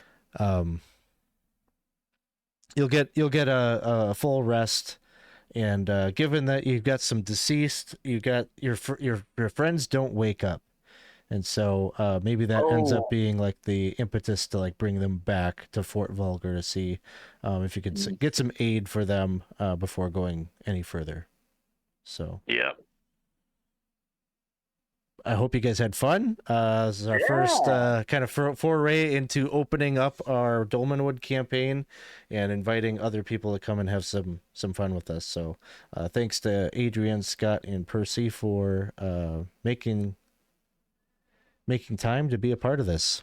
So what we do at the end of our Dolmenwood games, and we've been doing it in my Planescape game as well, we take just a moment at the end of the session kind of to chat a little bit about how the game went, what we liked, what we appreciated about it, and specifically players, we encourage you to call out something that somebody else did that made the session fun, memorable, an interaction, action that somebody took that you thought was creative, whatever it is, just call it out and give kind of voice to like something cool that happened. Sure. I'll start it off. I'm going to say thank you. I know you already did as well, but I'll say thank you to Scott, Adrian, and Percy for coming out and playing with us. And I'm going to apologize that your first instance of this world, you had to deal with the two Fitzpatrick brothers back and forth. There are so many other cool established characters that you could have kind of interacted with, and you're stuck with us squabbling. So I really appreciate it, and I had a lot of fun playing with the newbies, and of course Ryan. I always have a blast playing with you, so thank you very much. You made it very special. Isaac, I would say that was like the best part was for me was being able to play with the two brothers, the dynamic I'd seen from watching your last episode of how that plays out, and it was a good connectivity to me that if I had to come in seeing this without having anyone else who knew what was going on, and it was really, especially the dynamic between the two of you who are not actually brothers. Yeah. Are you sure about that? Yeah. Oh, They we could be brothers. I'm the and ball.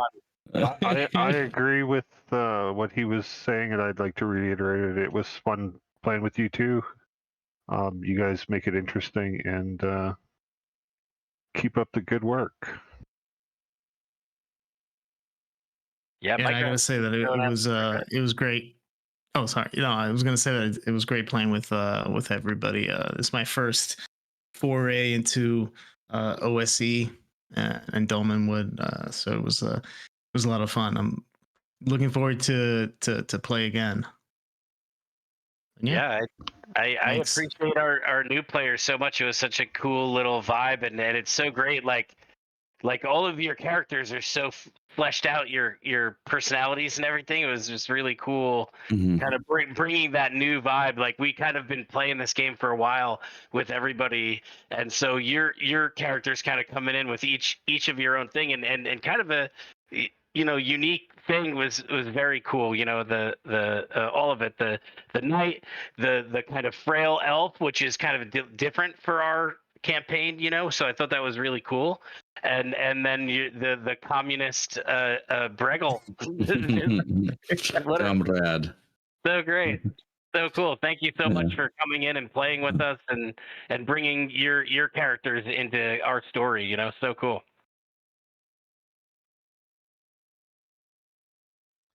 Yeah, I like the way that this is much closer to death. Like looking through all the OSC materials and trying to explain it to the other guys I play with. Like, remember back when we started in the '80s and we always kept making up new characters, and we don't do that as much anymore.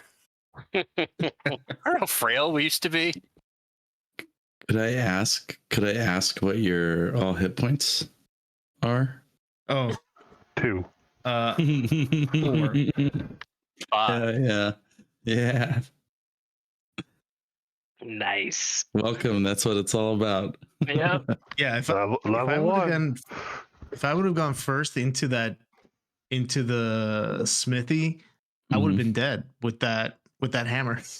Yeah, me too. Oh my gosh. And I That's feel like so twice guilty my that hit I'm like, points. yeah, you go first. Oh. Right, it's gonna be any of the level 3s up front. Uh-huh. That's fun. That was very cool. This castle is gonna be interesting. Yeah. Sure is. You're gonna have to get used to grave robbing, brother. Yeah. Yeah. I thought the real cool thing about it too is that like we're still like outsiders to this land. You guys are the ones that have been here for a while. So for our standpoint, it still feels like we're encroaching on your territory, even though you guys are new players. Like, like character wise, it fits so well because it feels like we're still like having to ask you things about the world because we still are so outside of this world. So it worked out a lot. I had a lot of fun. Thanks, Alex. Grave robbing's just the redistribution of wealth. Yep. You tell yourself whatever you need to so you can sleep well at night. That's exactly what it was. Well, we will do some wealth distributions, EXP bonuses, and things like that offline, just because it takes time to calculate and all that, and probably pretty boring to watch me do math. So we will call it a day there. I think we could probably say going forward, pretty much you did everything that you could in this courtyard. So in future sessions, we probably would just say, okay, where is the group entering? Are they going through this front entrance that you have here, these double doors? The southern entrance that the party in episode 1 originally went to is on the books, where the butler and all of that was. Or I think you've basically opened up a third option here with the rose garden. If anyone wants to ever brave going back up there, they can. But probably would want to make some precautions and maybe some face masks or something, because obviously it's could be a potentially bad situation if everybody fails that save. So Don't want to get zombie 19. yeah. So well done, good play, smart play throughout, especially closing up the skeletons and the zombies in the room. That was pretty clutch. And so we're going to call it a night. Thanks, everybody, for hanging out. If it wasn't made specifically explicit while you were watching, this is a game that you can sign up to play. We do this once a month at the start of the month, every first Saturday. You can sign up to play in Castle Xyntillan, make up a level 1 character. You'll be a hireling tagging along with the level 3s and such, but join our Discord. Come hang out with us. Tell us what you thought of the game. Any questions about how we run things, in OSE, everybody's table's a little bit different. So always love kind of talking about ways that people process the rules or process the game and everything. So jump in there for that. I think that's it for the weekend. Next week we'll be back with we'll have Planescape on Wednesday at 7:30, and we will have, I believe, Walking Dead for our Free League Friday next week. So check that out at 8 p.m. on Friday. So, all right, with that, I think I saw Mr. Mikey Unlikely was here. So, go ahead. Can I mention one thing, Alex? Thursday on the Discord server, we have a community movie night. We're going to be watching Dune. So if you want to have fun with a group of nerds watching Dune, come hang out with us on the server. Yeah, thanks for calling that out. I forget that we're trying to get some more tabletop things going in our Discord server. So that's a good thing that you're calling out. We're going to do a little watch party of that. I guess tomorrow night. I don't know if there's I feel like there is a Venn diagram of D&D nerds and wrestling nerds that overlaps, and so there's a number of us that are going to be watching some AEW tomorrow night. It's Sting's final match, so if you can believe that Sting is still wrestling, he is, and his final match is going to be tomorrow night, so that's going to be kind of fun. So yeah, if you got no one to watch it with, just pop in our Discord server and jump in. We'll be watching it. So thanks again, everybody. We're going to throw a raid out. Let's go. Mr. Mikey Unlikely is probably playing some punk rock tunes. So go and watch what he's up to. So thanks, everybody. We'll see you all next time. Bye, everybody.